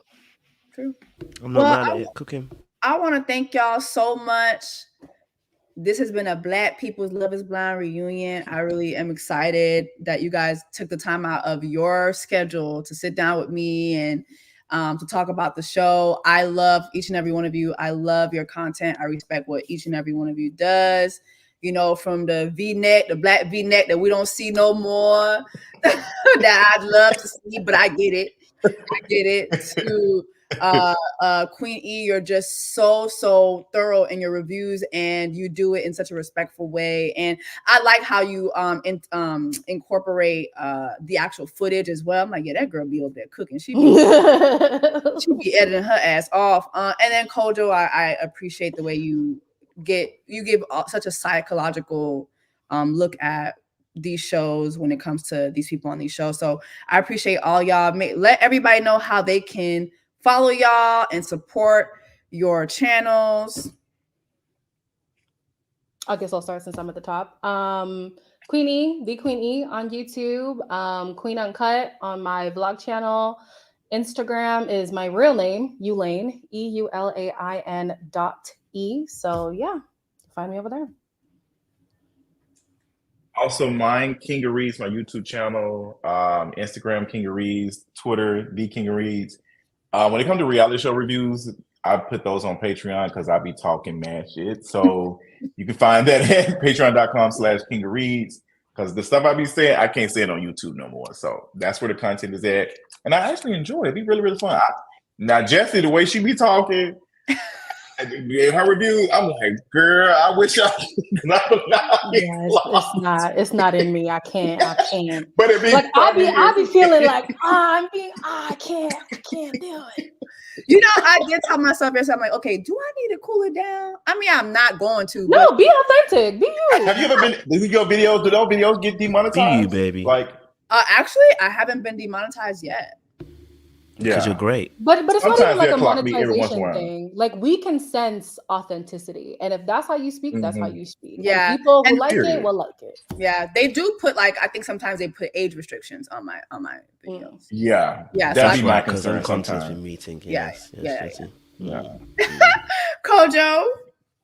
Yo, listen, you can find me on YouTube at Little Blackbird 91, same as my Instagram. But you know what? If you want something a little bit different, you know, I like to dance as well. So you can see me at Black Muscle on TikTok. We are quite big on there too. So listen, follow us on there as well, man. Have some enjoyment and entertainment in your life, okay? He be shaking nyash. He's not dancing. He's shaking nyash. People like big boys here. So listen, I thought, you know, shake a little nyash for you guys, okay? My God. I might go check out this waist this profile to go look. Oh, by all means, KO. Go check it out, bro. I might go do a little peeping. Okay. Do a little sneak peek. Well, y'all, I love you guys. Thank you so much for doing this with me. And for those of you guys who have been watching, we have consistently had over 5,000 views in here. So Thank you so much for everyone from all of our platforms who have been watching this live. Make sure that you share it with your friends. Leave a comment once it's up, and take care of yourselves and each other during Black Women's History Month. Bye, y'all. Bye. Did I end